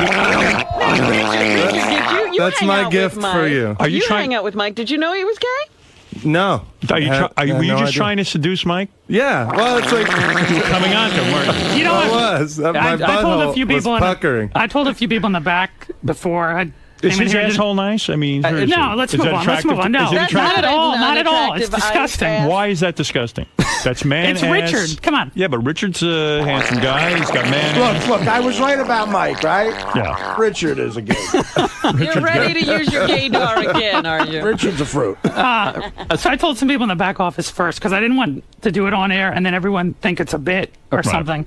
But seeing you know his what, asshole Richard's- did nothing for you. You know what Richard's first question for me was? What? Do you think Gary Dell'Abate is attractive? Because Gary I talks. think that's a gay myth. Like, Gary's a great guy, a great friend, but like it doesn't do anything for me. Gary thinks he's God's gift to gay men. He's always bragging about how gay guys think he's hot. Well, there you go. All right, thanks, guys. And Mike, congratulations Thank you. on being so brave. And I've never asked for a plug on the show, and after today, I never will. But can I just plug the website of the Matthew Shepard Go ahead. Foundation? www.matthewshepard.org. .org. And All if right. you're gay and you need resources coming out, that's the place to go. Mike, tell Howard real quick about when you told JD. Oh, JD, I brought him in Richard's office, and I said, I have something I need to tell you real quick if you come in Richard's office. And he goes, what? He goes, what do you want? Come on, man. He's irritated. And I said, I need to tell you something very serious, and I don't want to... Well, he's got responsibilities, you know. He's Tell got to the watch. story He's got to 100 watch times. TV. He started laughing. I when had Mike to go. told him. I had to leave for Boston. Go ahead. So I dragged him into Richard's studio, and I told him, and he goes, sorry. Sorry. After I told him I could be disowned, he goes, sorry. Yeah. Why couldn't you take us? I mean, here the man is opening up to you. I did. Why couldn't you say something to him? Do you want to say something to him now? Oh, fuck off. Fuck you. You came out. Leave me alone. Happy and whatnot. No, say something to him. Say something.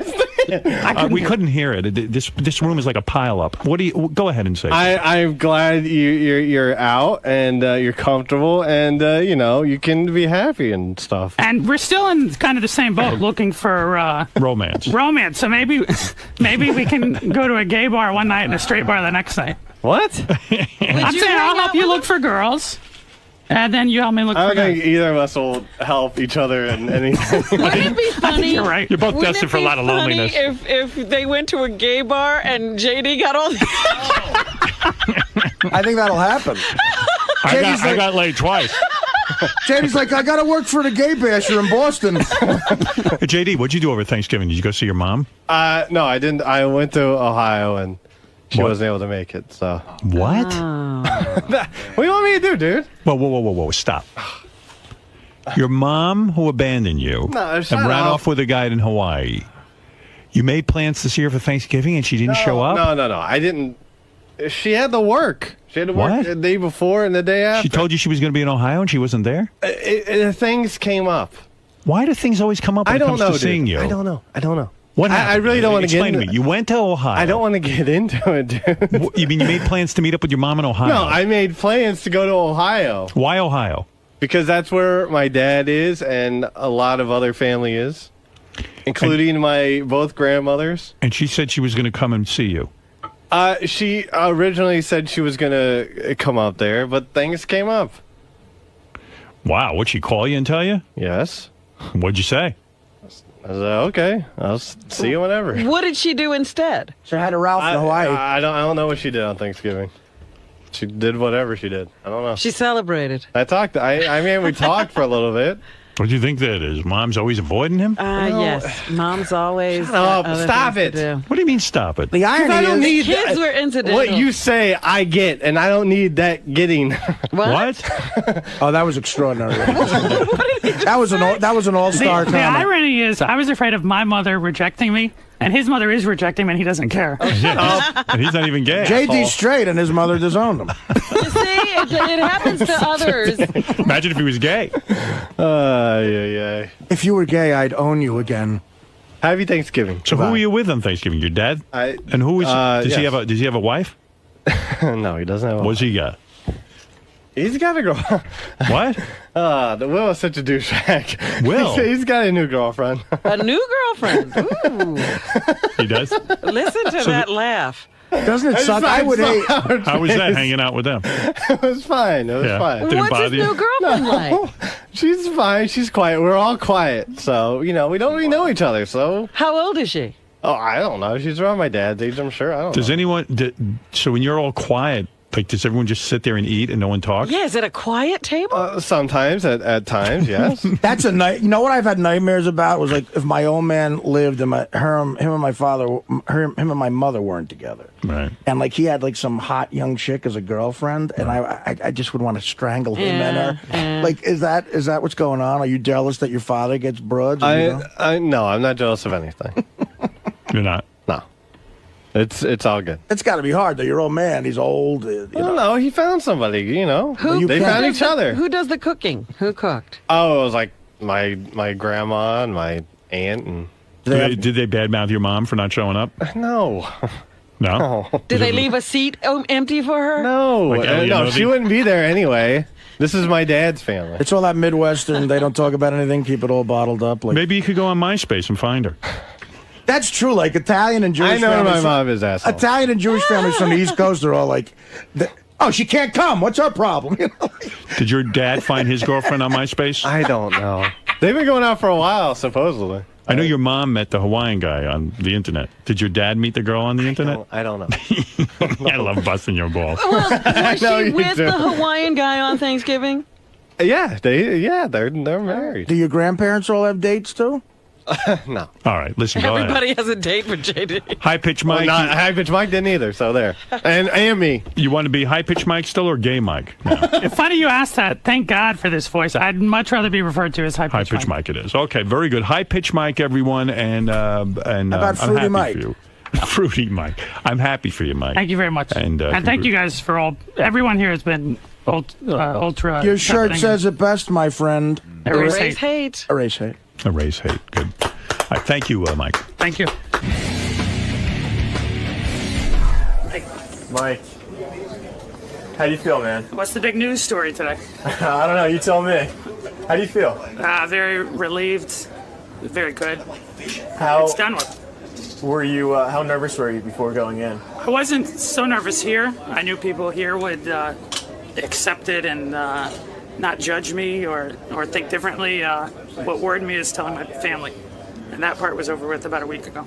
So no one's reaction was surprising for you? My mother's was, but no one here. But all good though, right? All good, all good. I have probably the best mother out there and father. Now, how do you think your life is your life gonna change because of this? No, I think I said in there, I'm still me. I'm still a goofy nerd, and I'll go to concerts and do whatever. But you're not going to see me like marching in a parade or buying all the Barbra Streisand albums. Like, that's not who I am. You know? So you're still high pitch Mike. Still high pitch Mike. All right, man. Well, thanks for sharing today. Thank you. So Mike, let me ask you: is this like a big load off your chest instead of being Okay. on your chest? Yeah, of course it is. Of course it is. Anybody want to watch this with me? No, thanks. Again, we will screen it in your. Hey, I bought you a lap dance. You owe me $20. I know, I owe you $20. You owe me $20. I wasted a lap dance on you. God damn it. You know, God, you owe me $20, Mike. Gotta put in for reimbursements. Okay, no problem. $20 reimbursement. You should expense that. You should. When he came to approach me, that he had something to talk about. You know, he didn't. It wasn't like he had some urge or whatever. Hold on, it's like fucking nose. Cut. Okay. Give Mickles cutting or whatever. Or you just could use this one take. We might just use this one that's take. what I thought. Robin, so were you surprised by Mike's revelation? No, I sort of had I'm very proud of myself. I sort of had a who cares kind of attitude. Like, I don't care if you're gay. Do you think this is good for him? I think it's wonderful for him, yeah. Absolutely. If he's been living a closeted life and ashamed of his sexual persuasion, I think it's wonderful for him to come out of the closet. And do you think his life's going to change because of what he did? Definitely. Today he is a different man. He can actually go up to people and say who he is. Okay, thanks, Robin. All right. Hey, can I just say something? I would like to pre-promote that sometime soon Rob will be an asshole. and I'm coming out of the closet as an asshole. And I think my life is going to change. That door has not been shut very tightly. Now, what does he mean by all that?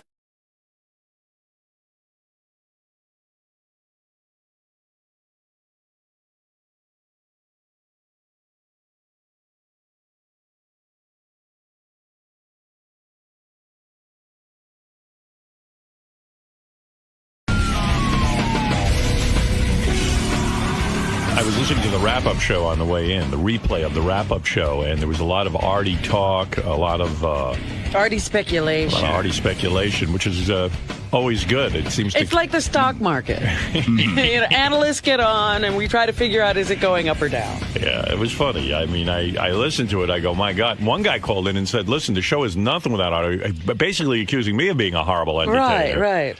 And I was like, wow. And I heard one guy say, Artie contributes more to the show without even showing up. Right. By not showing up, he's giving you guys material. Anyway, so here is the latest in the Artie saga. This is Artie on the phone with Jason this morning.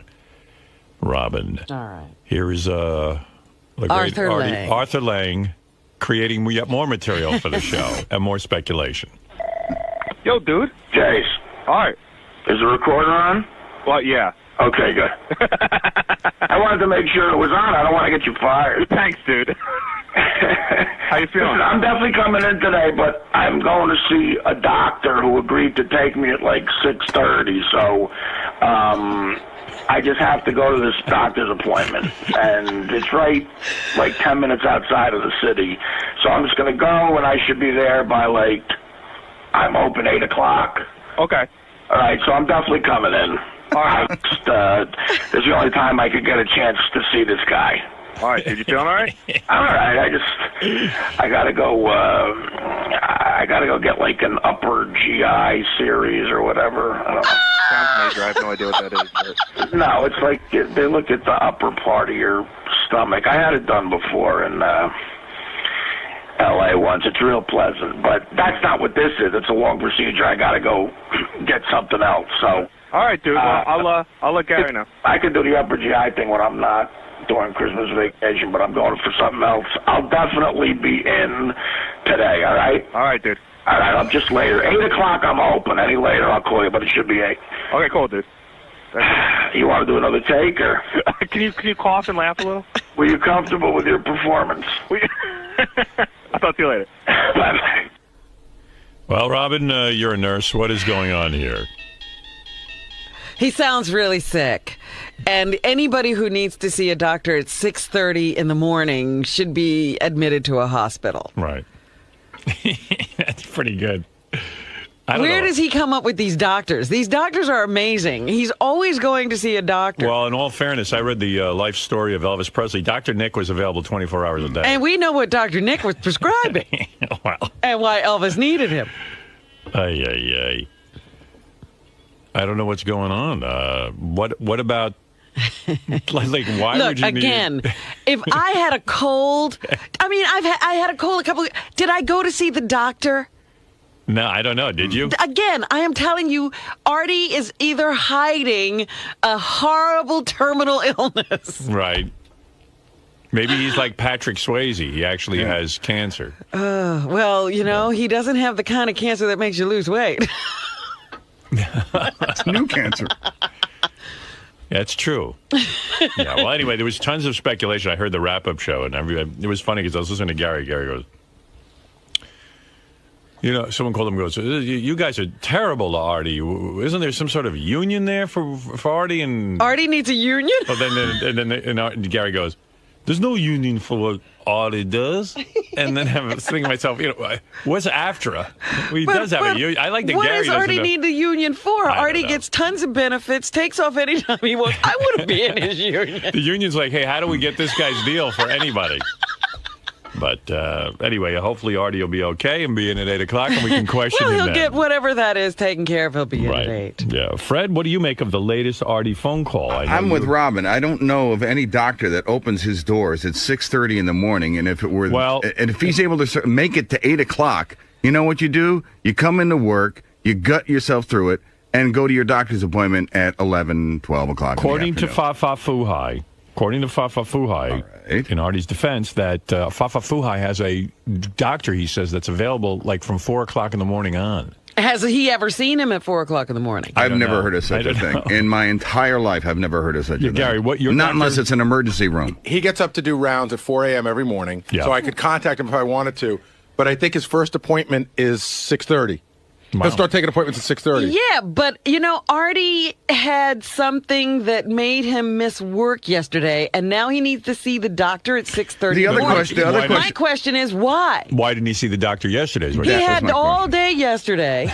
Why at 6:30 today is he rushing to see the doctor? He was following the Plaxico Burress story. All right, Dominic Barber, you're on the air. Listen, come on now. I have 50 employees. There's no way in the world that this makes any sense at all. If he had to see a doctor, he goes yesterday afternoon. What is the doctor going to do for him? And I'm worried about him. I'm really worried about him. In all fairness to Artie. Yeah? What hasn't been fair to Artie? Well, let me just say, in all fairness to Artie, couldn't it have been that he started to feel better yesterday, and then last night became very, very agitated. Had a relapse. And Did said, he maybe sound in distress on the phone with Jason? No. Then that's my point, Howard. What does he need to see the doctor at 6:30 in the morning for? And in Delaware? And in Delaware. Not only that, he said actually got hit by a plate of spaghetti. That's what I have a question about that, too. Now, is he going for the upper GI series this morning, or is that something that he just threw in to kind of make it interesting? He threw that in. He said he is not going for his upper GI series, that he's going for something else. Now, I'm not accusing Artie of lying, which would be something that would be very irresponsible. But usually when people lie, they throw in a lot of details that are unnecessary to kind of make things look better. Are you feeling like this is the false story in the National Enquirer game? I don't know. There was something about upper GI, but... Yeah. It had nothing to do with this visit. Well, the only upper GI is unless he's gay and he's fucking a soldier. Wait, let me hear this. Yeah, maybe he's got a gerbil stuck in his butt. Yo, dude. Jace. All right. Is the recorder on? Well, yeah. Okay, good. I wanted to make sure it was on. I don't want to get you fired. Thanks, dude. How you feeling? Listen, I'm definitely coming in today, but I'm going to see a doctor who agreed to take me at like 6:30. So I just have to go to this doctor's appointment, and it's right like 10 minutes outside of the city. So I'm just going to go, and I should be there by I'm open 8 o'clock. Okay. All right, so I'm definitely coming in. All right. This is the only time I could get a chance to see this guy. All right, dude. You feeling all right? All right. I gotta go. I gotta go get like an upper GI series or whatever. I don't know. Sounds major. I have no idea what that is. But... No, it's like they look at the upper part of your stomach. I had it done before in L.A. once. It's real pleasant, but that's not what this is. It's a long procedure. I gotta go get something else. So. All right, dude. Well, I'll let Gary know. I can do the upper GI thing when I'm not during Christmas vacation, but I'm going. See, he has a perfectly reasonable explanation. No, but this is not an upper GI series. That's right. He's something else. But my point is, Howard, this something else could be done at any time. He's not dying. First of all, a doctor could be at the studio, number one, to do it. What's the doctor going to do? And who is this particular doctor? He's found another doctor. You could pull up... Maybe it's Plaxico Burrus's doctor. Dr. Bombay. You could pull up other messages where Artie's seeing a doctor in the middle of the night. You can? Yeah. He said he's used this excuse before. Yesterday they announced the days people have missed. Howard, do you know how many days you missed in 8 years? No, I don't. Never. One day you went home sick. I think so. Well, you came in. About 3 days. Right. I think Fred had 2 days, which were all having to do with his child. I mean, but the truth of the matter is, when I used to weigh 330 pounds, I was sick all the time. That's true. I'm under 200 now. Yep. I was sick all the time. Me too. Is sick, and I don't necessarily think it's drugs. But did you need a doctor at 6:30 in the morning for these illnesses? I never miss work once. I don't care how sick I am. One day I had, Robin knows this, I had to get open heart surgery, but... You were here. I was here, and then I went in after the show, and then I came in the next day. Remember when I dragged my ankle to thigh cast to work every day? Yes. I do remember that. But what do you think's going on, guys? I mean, you know what's going on. I don't know what's going on. I'm talking to Dominic. You don't know, but we know. Robin, you believe narcotics? I don't. I believe that this man is in desperate pain, and I don't know what he's doing at the present time, but he's off the wagon. Oh, that may be so. You mean alcohol?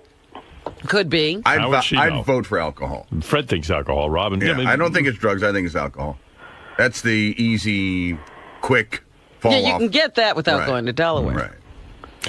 No one wants to buy into, like, maybe Artie really got sick and this is a bad time for him to be sick? Yeah, but didn't he get sick one of the earlier vacations, too? He was sick every time he was on drugs, Howard. Oh, boy, Robin, you're really into it. I mean, Robin's really taking a hard line. I don't think he's on drugs. He has never been sick. He has always been on drugs with all of these calls. Although, you got me thinking yesterday. Actually, we have Artie on tape saying, like, when he came back from the last time, he said, if you ever hear me calling sick, that means I'm on drugs. Using? Yeah. I remember, getting an email on that. Yeah. If you ever hear me use that excuse, that means I'm using. And he's using the same, the doctor. I told you before, who are these crazy doctors who are always seeing Artie in the middle of the night? In Delaware. All right, thank you, Dominic. Only Artie gets this kind of medical attention. Yeah. Any other issues that have to be discussed with me, or can I hang up? Well, if you're ready to get into how that plate of spaghetti ended up on your head, then let's go. Yeah, target practice. Yeah.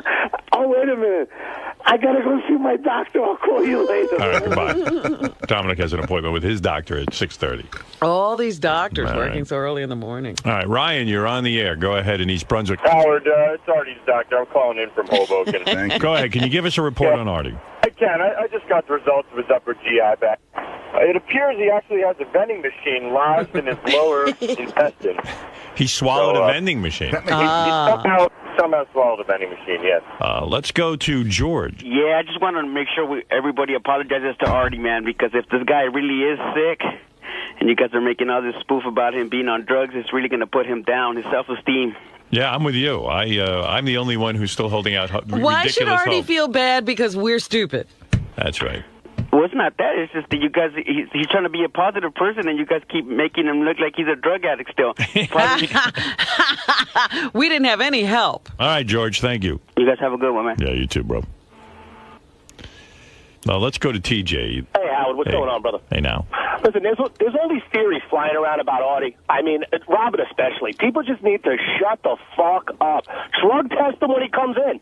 That's the only way you're going to know. He's a private citizen, and he doesn't have to submit to a drug test. You know what? Here's the bottom line, and here's the truth. I really do adore Artie, as we all do, and I think that goes without saying.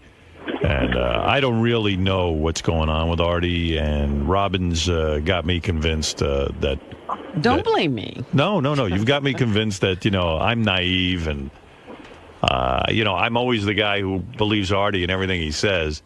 And I feel he's making me look like an asshole. Howard, you've been sick in your life. Have you ever needed the doctor at 6:30 in the morning? I would have to be dying in order to... I'd be in the emergency room, as you say. Absolutely. But, so, I love Art, and whatever's going on with him, I hope he works it out, but I don't know. I know he's supposed to be in intensive outpatient therapy. I don't even really think he goes. He's not in any. It's not intensive, number one, and I don't even know if he goes. Somebody sent me an email yesterday. Said intensive outpatient rehab is 5 days a week, 3 hours a day. Yeah. Yeah, it's like he'd have to leave here and then be in rehab. There is nothing intensive about that. Hey, do you want Sal went and took a secret poll whether they think, do you want the results? Or whether they think Artie is on drugs or not? He took a secret poll from 20 people. Okay. Do you want to take a guess at what the results are? I'd say 20 people think Artie's on drugs. No, there were 5 that didn't think he was. Oh, okay. All right, so that's pretty good. He's got supporters. He's got Artie supporters. You know what? You got to give him the benefit of the doubt, though. 'cause I got to tell you something. No, you don't. Listen, Robin, listen to me. Not everybody. I mean, rehab is good for a lot of people. The rooms, AA, stuff like that is good for a lot of people. But there's a lot of people it doesn't work for. And I was one of those. I tried the meetings for NA and stuff. It didn't do shit for me. I mean, well, it's funny. And, I was listening to the wrap-up show, and they were all discussing Artie and stuff, and somebody said, Artie needs to go away for his 28-day rehab. Right. I remember hearing somebody say that. And I said to myself, the sad thing is, people act like that's the cure, the 28-day rehab. But they also said that you should sit him down and tell him that. Listen, I've sat Artie down and said, anything you need to do, you can go do. Yeah, but they're saying right now that you should sit him down and say, look, Artie, you have to go away. Send him away? I don't know. Did anybody read the book Too Fat to Fish? You got to kind of want to go away. Right. Well, that's the big thing. Because the one thing that worked for me was actually my good friend sitting me down and saying, look, we don't know what's going to get you better. We don't know whether it's rehab. We don't know whether it's this. We don't know whether it's that. But whatever it is, we love you. And whatever it is it's going to take, just figure it out and get it done. Right. And that's the one thing that worked for me.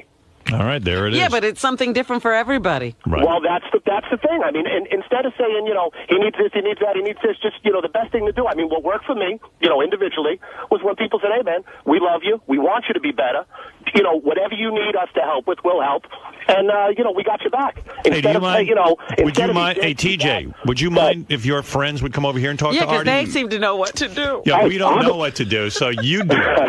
Yeah, why can't TJ's friends all come over and confront Artie? Could TJ's friends take care of every addict? How many guys you got in that group that sat you down? I got like 4 guys that sat me down, but I got to tell you. Would you bring the 4 guys down here today and talk to Artie? Well, how would you? Well, some would probably work because they're a direct mirror of Artie's friends. Like when Artie talks about his friends, my friends are the exact same type. They're the same beliefs. They're the same, that old school Italian way. And they're the ones that work for me. Yeah, I was talking to one guy who had a theory that, every time Artie has big stuff going on in his life, real big success, like when he had his movie come out and, various things, when he was on Mad TV, which was a big success coming off, just working in Jersey and being a longshoreman. And now the book went to #1 on the New York Times bestseller list. And worst thing that could have happened? Is that what you're saying? In a sense, because, and Gary was trying to explain this in his own befuddled way on the air yesterday, that it's a weird thing when you think you don't deserve success, and then success happens. Right. You actually go berserk because you sabotage. Someone told me they hang around with a bunch of these Artie shows, and Artie will bring some people around that seem kind of questionable, and they're old friends of Artie's, and someone said to me one old friend was really scaring the shit out of them, like it just was like a creepy guy. Right. And it was almost like Artie was giving him money and stuff because I think Artie feels guilty because he's successful and why should he be? He's even talked about that. Yeah, so there's a whole, who knows what's going on with this book. Too Fat to Fish. I don't know what's going on with that. I mean, I know, yeah. Well, that, Bob Saget said to me when he was here the last time. He says, people usually get help when they hit bottom. Artie's on a trajectory up. He's not going down. That's why he doesn't need rehab. Right. All right. Thank you. Lisa G is here with the news.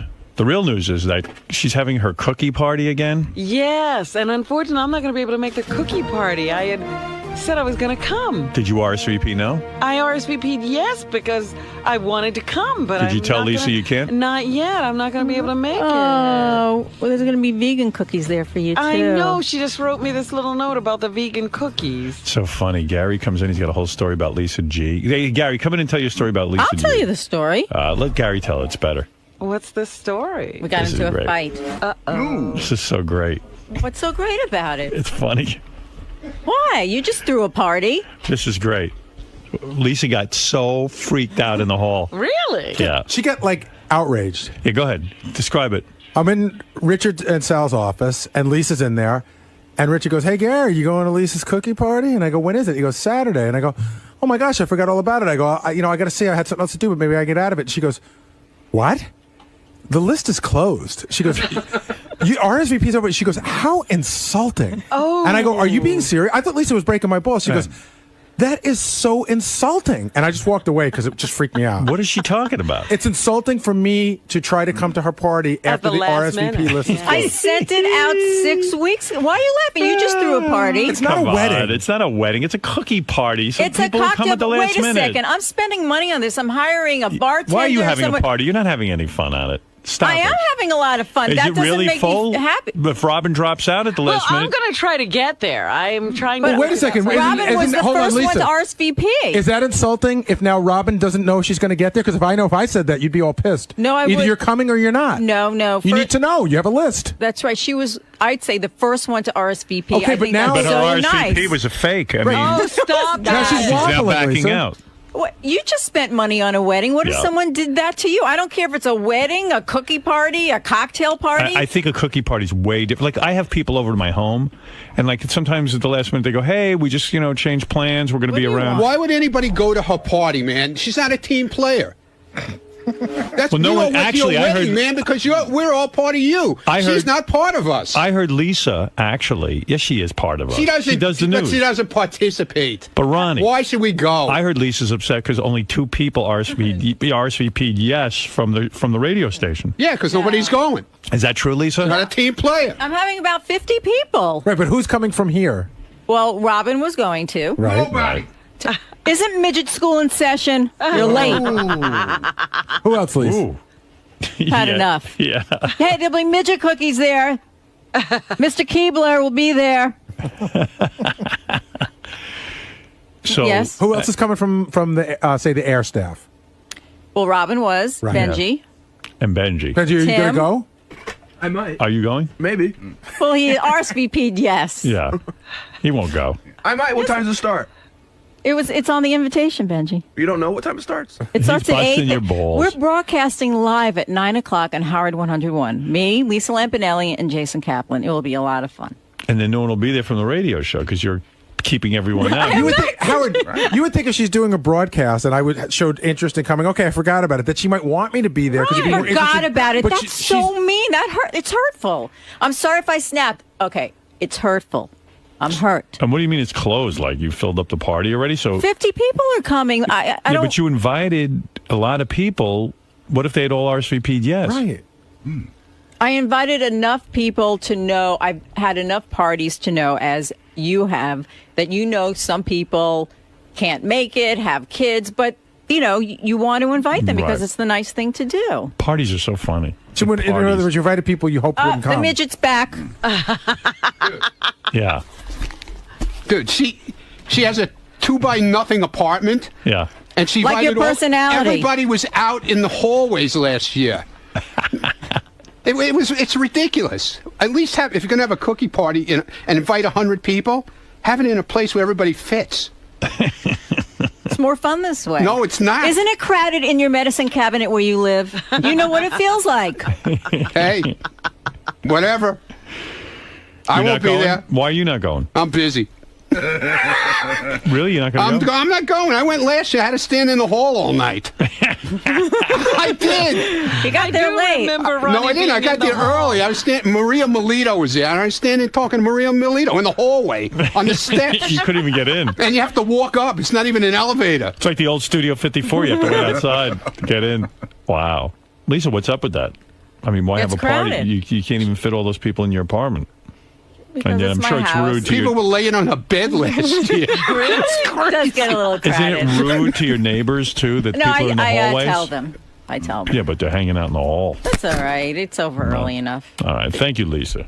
I didn't even do my headlines. Oh, you don't what are care? your news? The headline is Gary can't come to the party. Ronnie, so it sucked last year? Sucked, dude. We were standing in the fucking hall. What is it? That What hurts. kind of party is that? Oh, you don't like standing in the I'm hallway? sorry, Jason. I know you're part of it, so.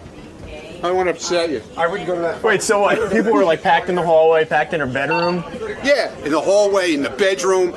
Then she has a kitchen that's half the size of the green room. You could try to go in and get a drink. People are like stepping all over you, spilling stuff on you. And there's no ventilation. I mean, like you could drop dead in there from the fucking heat. Why are you so upset? Because I put a lot of work into it. Everyone thinks, oh, a little cookie party, but it's my apartment, it's my home. It takes a lot of work. I try and make it nice. I'm hiring help, spending money. What's worse? I have to clean. I have to buy liquor. But what's worse, Ronnie bashing your party from last year, or Gary? No, I'm used to the parties being crowded, and honestly, I think a crowded party is a good party because you end up talking to the person that you're squished next to. Greg, what's up, man? What's up? You tell me, Artie. You missed yesterday? Hey, why don't you swing it around, say 5 minutes after I go on the air today? Then you can cock block my segment. Last time I'm on, I asked Robin how she and Jim are doing. She has a breakdown, says we broke up. Next thing you know, there's about 7 seconds to talk about me. The time before that, one of the whack packers choked it. We had to talk about him for 3 segments. I fly in from LA for this. I pay for my own hotel. Thanks a lot, man. Who's out there, Greg?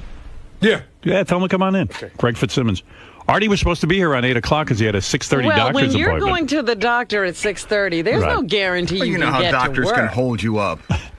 And you're still buying that there was a doctor.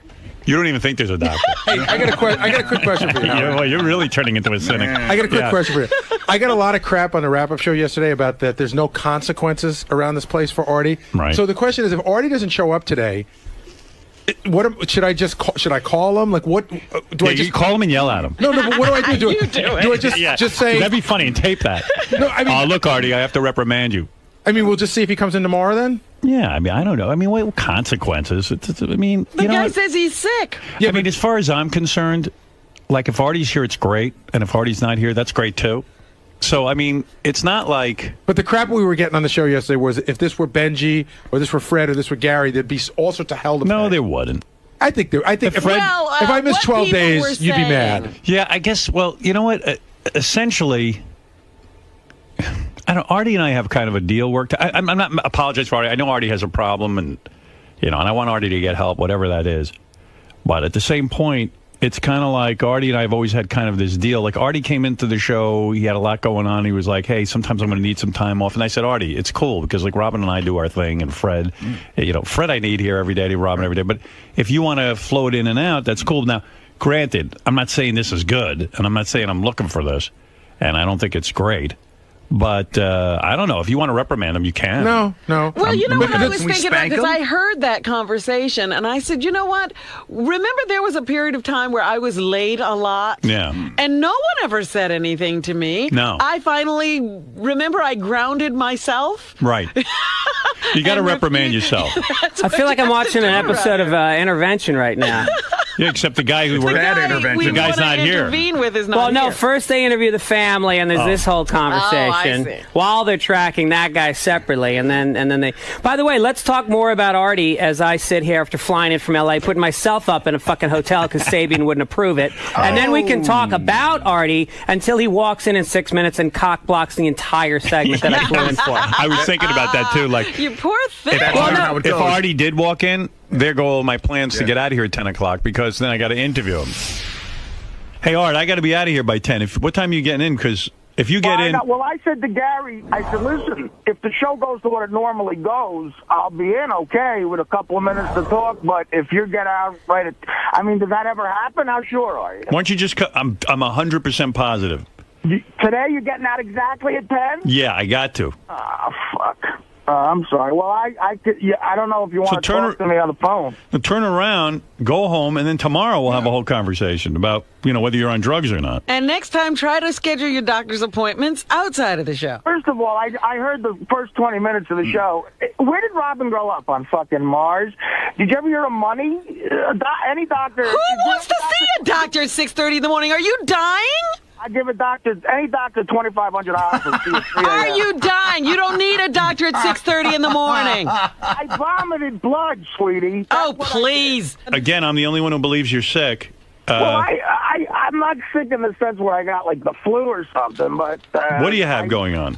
And why are you vomiting? You're an adult. I got I got nauseous and I threw up and there was blood in it, and I don't know. I'm not the healthiest guy right now. So how do you find a doctor at 6:30 in the morning? Well, I mean, I'll get into that. He's friends with my bookie.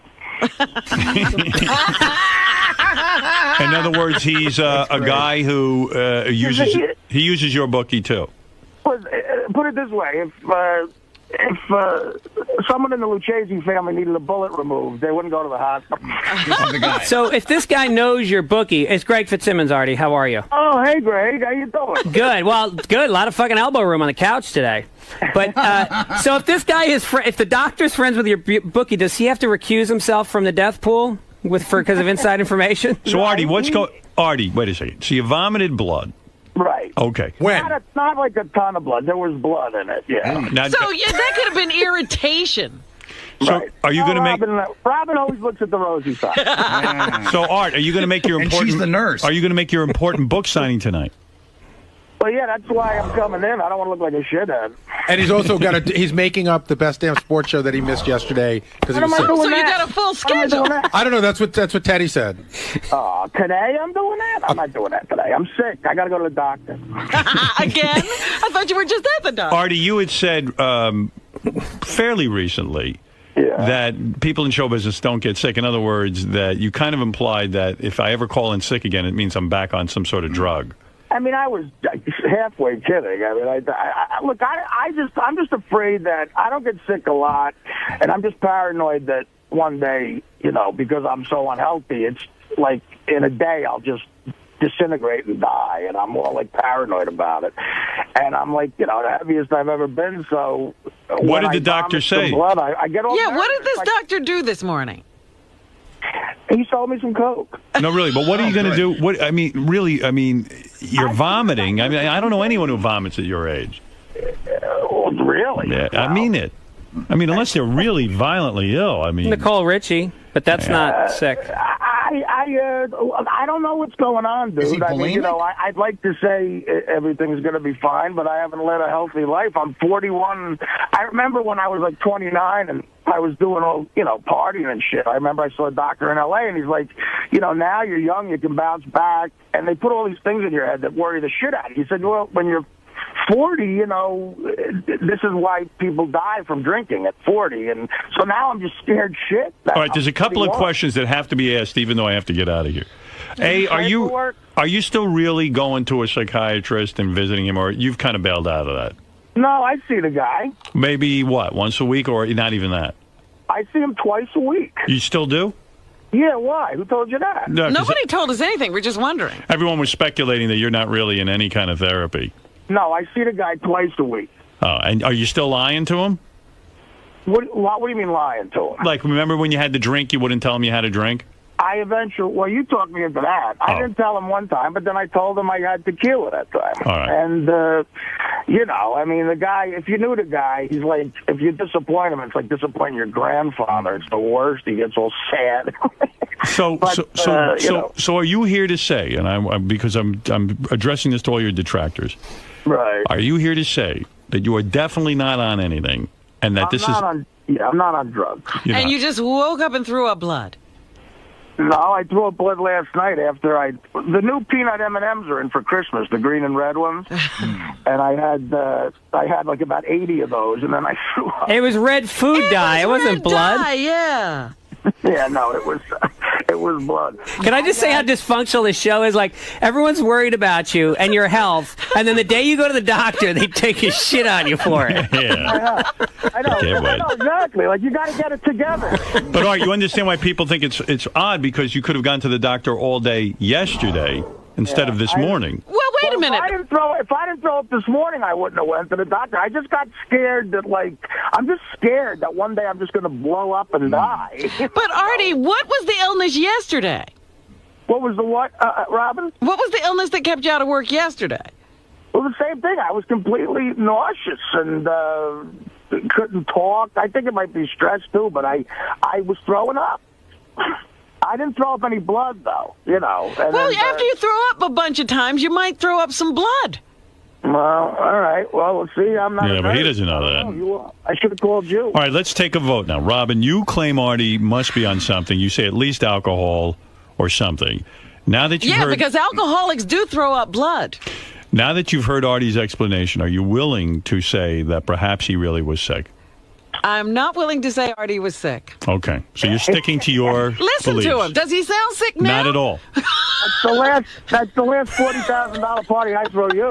Oh. So you're saying that Artie's in real trouble and he's on Yes, something. yes. And that's what's going on That's this time. right. And by the way, Artie, that's a fair opinion because a couple of times when I fell for this, you really were on stuff. You don't fall for anything, Stern. You're really making me look like an idiot because I'm wrong every time. I'm still buying that you're sick. I really am the only guy who buys this. Fred, Thank God, because you're the most important guy in the room. If Robin was the star of the show, you'd be I'd dead. be 5 years ago. I'd be doing sound effects on Adam Carolla. you know, Fred, you said yesterday you believe Artie's at least drinking. I think he's at least drinking. I think it's a combination, maybe some booze and maybe some bad spicy food or something like that. That's he might be aggravating an ulcer thing going on. So you think that what Artie's saying now is a lie? In terms of being no, I think he's sick, but I think it's because of abuse. You think he's still using? Not drugs. What is he using then? He's drinking a little bit, probably more than he should. He probably shouldn't be drinking at all, but that's the way it is. I can give you the opinion of the 4 construction workers in the truck right next to me. They're pretending they're putting needles into their arms. No, I don't think he's that. I don't think he's Greg doing. Fitzsimmons, He's way too alert. You are a guy. You yourself have gone to rehab. You know the score. You're in the Hollywood game. What's going on with Artie? Is he in fact sick, or is he lying right now? Fat. I'm going to go with fat. You're saying that he's ill from being overweight. Well, I think when you're sick, Artie, you might want to rethink the medication. Like if you were sick in the morning and then you ate 800 M&Ms, like that's you got to eat well if you are sick in the morning. So you're saying he's not using any substance? No, Artie's not using substances. I think this book tour has been... Artie ever used substances? Absolutely. I've sold him some. All right. So First you're of saying all, you're saying first of all, Greg's only link to show business is selling me drugs. I wish he had a guest house behind his house. I would be Cato Kalin. No, I think I think that Artie, honestly, he's fighting the good fight right now. I would like to see him get into a more intense recovery program when he has a break, because I think that's the only way to get solidly sober. Right. But I think he's doing a great job, and I don't think this is a case of him falling off. Even I feel silly saying I believe Artie, but because here I go again believing Artie.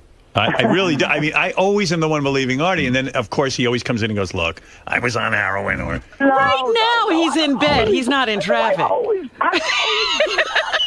You think he's in bed? No, Artie, I've been wrong. He's not in traffic. Artie, I've been wrong every time. I admit it. I think he's at a diner. Let me get an audience vote real quick on Artie, okay? Before we run out of time here, and then we can continue this tomorrow if Artie's here. Let's see. Artie, you going to make it in tomorrow? All right. I got the upper GI series at 6. All of his doctor's appointments occur during this show. During the show. You're the first guy I've ever met who called in fat to All work. right, Dan, go ahead. You're on the air for audience vote. Go ahead. Go ahead, Dan, in Philadelphia. You have the vote. The vote is not going well. Dan, is Artie full of shit, or is he for real? Artie's full of shit. Oh. What do you mean, oh? Like you're surprised. Well, I'm Greg Fitzsimmons believes him. That shit is an excuse. He's going to be in by 8. Then he's like, he bullshits around. Now he's not coming in at all. He knows you're going to leave early. All right, so you say Artie's using. Oh, definitely. All right. All right, thank you. Marianne from Brooklyn, go ahead. Artie wants your marbles. You have the greatest job in the world, Artie. I used to want to be High Pitch Eric, but now I want to be Artie Lang. Do whatever the fuck I want to do whenever I want to do it. And Howard, you got a soft spot for him. I don't know if you're using Artie, but you're doing something. Maybe you're a closet anorexic. I don't know, but something's going on with you, Artie. And I can't figure it out, but I want to be Artie Lang. All right, Artie, she votes to be Artie Lang. She's the winner of the I Want to Be Like Artie Lang essay contest. You do whatever you want, Artie. Come on. What's going on? After I read that book, I was crying all week. I know. I weave a tale, Marianne. What can I tell you? Explain it, Artie. I want to pick your brain. Let me spend a few days with you. We'll lock each other up in a room. I'll try to figure it out, Artie. You're blowing my mind. If he hooks up with her, he will be using. All right, let's go to Renee. Renee, go ahead. Certainly someone must believe Artie. Yeah, Artie, you know what? I'm in recovery, and I believe you're in denial just like you were months and years ago. You know, most addicts have relapses. That's part of recovery. But the main way to deal with it is saying, yeah, I fucked up. You know, you're human.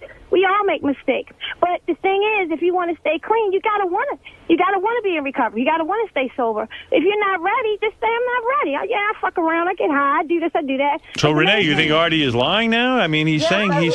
Yeah, because I used to get high, and I know if I didn't have my heroin, I can't work, I can't function. At first it becomes a hobby. Artie, what do you think of Renee's opinion? I think Renee sounds hot, first of all. You want to bang Renee? Yeah, but she's saying it's my... Well, I know. I've been relapsing for 15 years. Yeah, well, you're not ready to stop. Then you don't want to stop getting high. Just go ahead, get high. Enjoy Well, it. you certainly believe that Artie's on his way here. You don't think he's laying in bed like Rob believes. Yeah. Does anybody see a bed in traffic? Hey, Artie, honk the horn so we know you're really in the car. Honk the horn? Yeah. Yeah. He's probably sitting in his garage. No matter what, this woman, you can't. Oh, boy. Gilbert, you're on the air. Go ahead. Yes, Gilbert. You're on with Artie. Yeah. Well, Artie said he was going to blow up and die. Well, he definitely got the first part right. But he's definitely on drugs, no question. All right, thank you. Well, Artie, the audience vote seems to be that Artie's on drugs. I am with Greg Fitzsimmons. I believe Artie is not on anything. I think he's abusing, but it's not drugs. So I'm in the middle. Alcohol is a drug. But let me qualify. And food is a drug for him. Yeah, that's what I was going to say. Like what that woman said. I mean, recovery, it's all in. You can't have a drink once in a while. And I really am proud of Artie. I think he's come a long way. But ultimately, it comes down to getting to where it's zero.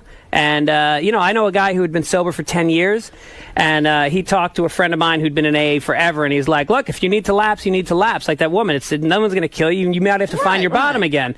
This guy started drinking. Hasn't fucking stopped. 5 years ago, the guy lost his girlfriend, job, everything. Oh, there's a All happy right, ending. Artie, don't do that. Well, he's looking for his bottom. Yeah. Well, listen, Artie, you got to hurry back because so many people called into the rapper show. It was rather depressing to me. They said when Artie's out, the show's no good, so you got to get back. They quite frankly said you contribute more even when you're not here. Yeah, you were actually a contributor by being out. Well, no, I know. If I ever want real publicity, I just stay out. Right. So, No, but look, I don't know what to tell you. I am sorry, Howard, that I haven't been there, but I don't know what to tell you. I'm not on any drugs right now. I'm just not feeling good, and I went to a doctor to check it out. How about the obligatory swear in your mother's life? I swear on my mother's life, but I'm an atheist. It doesn't matter. Right, I told you, he can swear on anybody's life. He swore on his father's grave. That's true. Yeah, but he's dead already. What the fuck? That's why he has the I grave. knew that meant nothing. There's no stakes. All right. Well, all right, listen, seriously. Meanwhile, he goes to visit that grave and talks. All right, I'm going to wrap up the show now. We're going to do, Greg's sitting here. We're going to do the news. The one fucking day I'm not there, you are ending at 10? I have to end at 10. I don't even have a choice today, and it's already 9:34. He, too, schedules appointments, at ridiculous Yeah, I time. do that all the time. Oh, Yucko wants to yell at you. One last call. Let Yucko yell at you. Yes, Yucko. Artie, get your fucking ass into work, all right? Hey, Yucko. Yeah. Is your makeup on yet, or you haven't started a day of work yet? Hey, is the straw in your fucking nose right now? Come on. Are you on the road at a La Quinta Inn, considering with that? Well, first of all, it's La Quinta, you fat retard. Come on. No, I haven't stayed in one in years. Yeah, I know. You stay at fucking Mandarin Orientals, you fat fuck. Come on, get your shit together. Get into work. It's not that fucking hard, all right? All right. He's not like Yucko. He's more like Tony Robbins this morning. I'm trying to make He loves you. Yucko's worried about you. Beetlejuice, the real Beetlejuice, is actually on the phone. Go ahead. Yeah. Go ahead. Artie. Yeah, Artie's doing drugs right now. He's in the club right now, that fat fuck. Actually, I do. I live right next to Beetlejuice, and he might know. Beat, you think he is using? Yeah, he's using drugs, I can tell. Yeah, I mean, you've been around the drug scene for quite a while now, and you kind of... I've been doing all long time. I see him every day doing it. Beat, what is Artie's tell? In other words, how do you really know he's using? He's using needles. I know what he uses. He's using needles? Wow. I know what he uses, yeah. Wow. I see him every day. Thanks for the call, Pete. Hey, tell that fat fuck. Hello, Merry Christmas to that fat fuck. All I made out was fat fuck. All right, thank you, Beat. Hey, that Dominic, little Dominic, you might as well call him Greg Louganis with the dive he took the other day, you fuck. Artie, turn around, go home, and then come in tomorrow the regular time.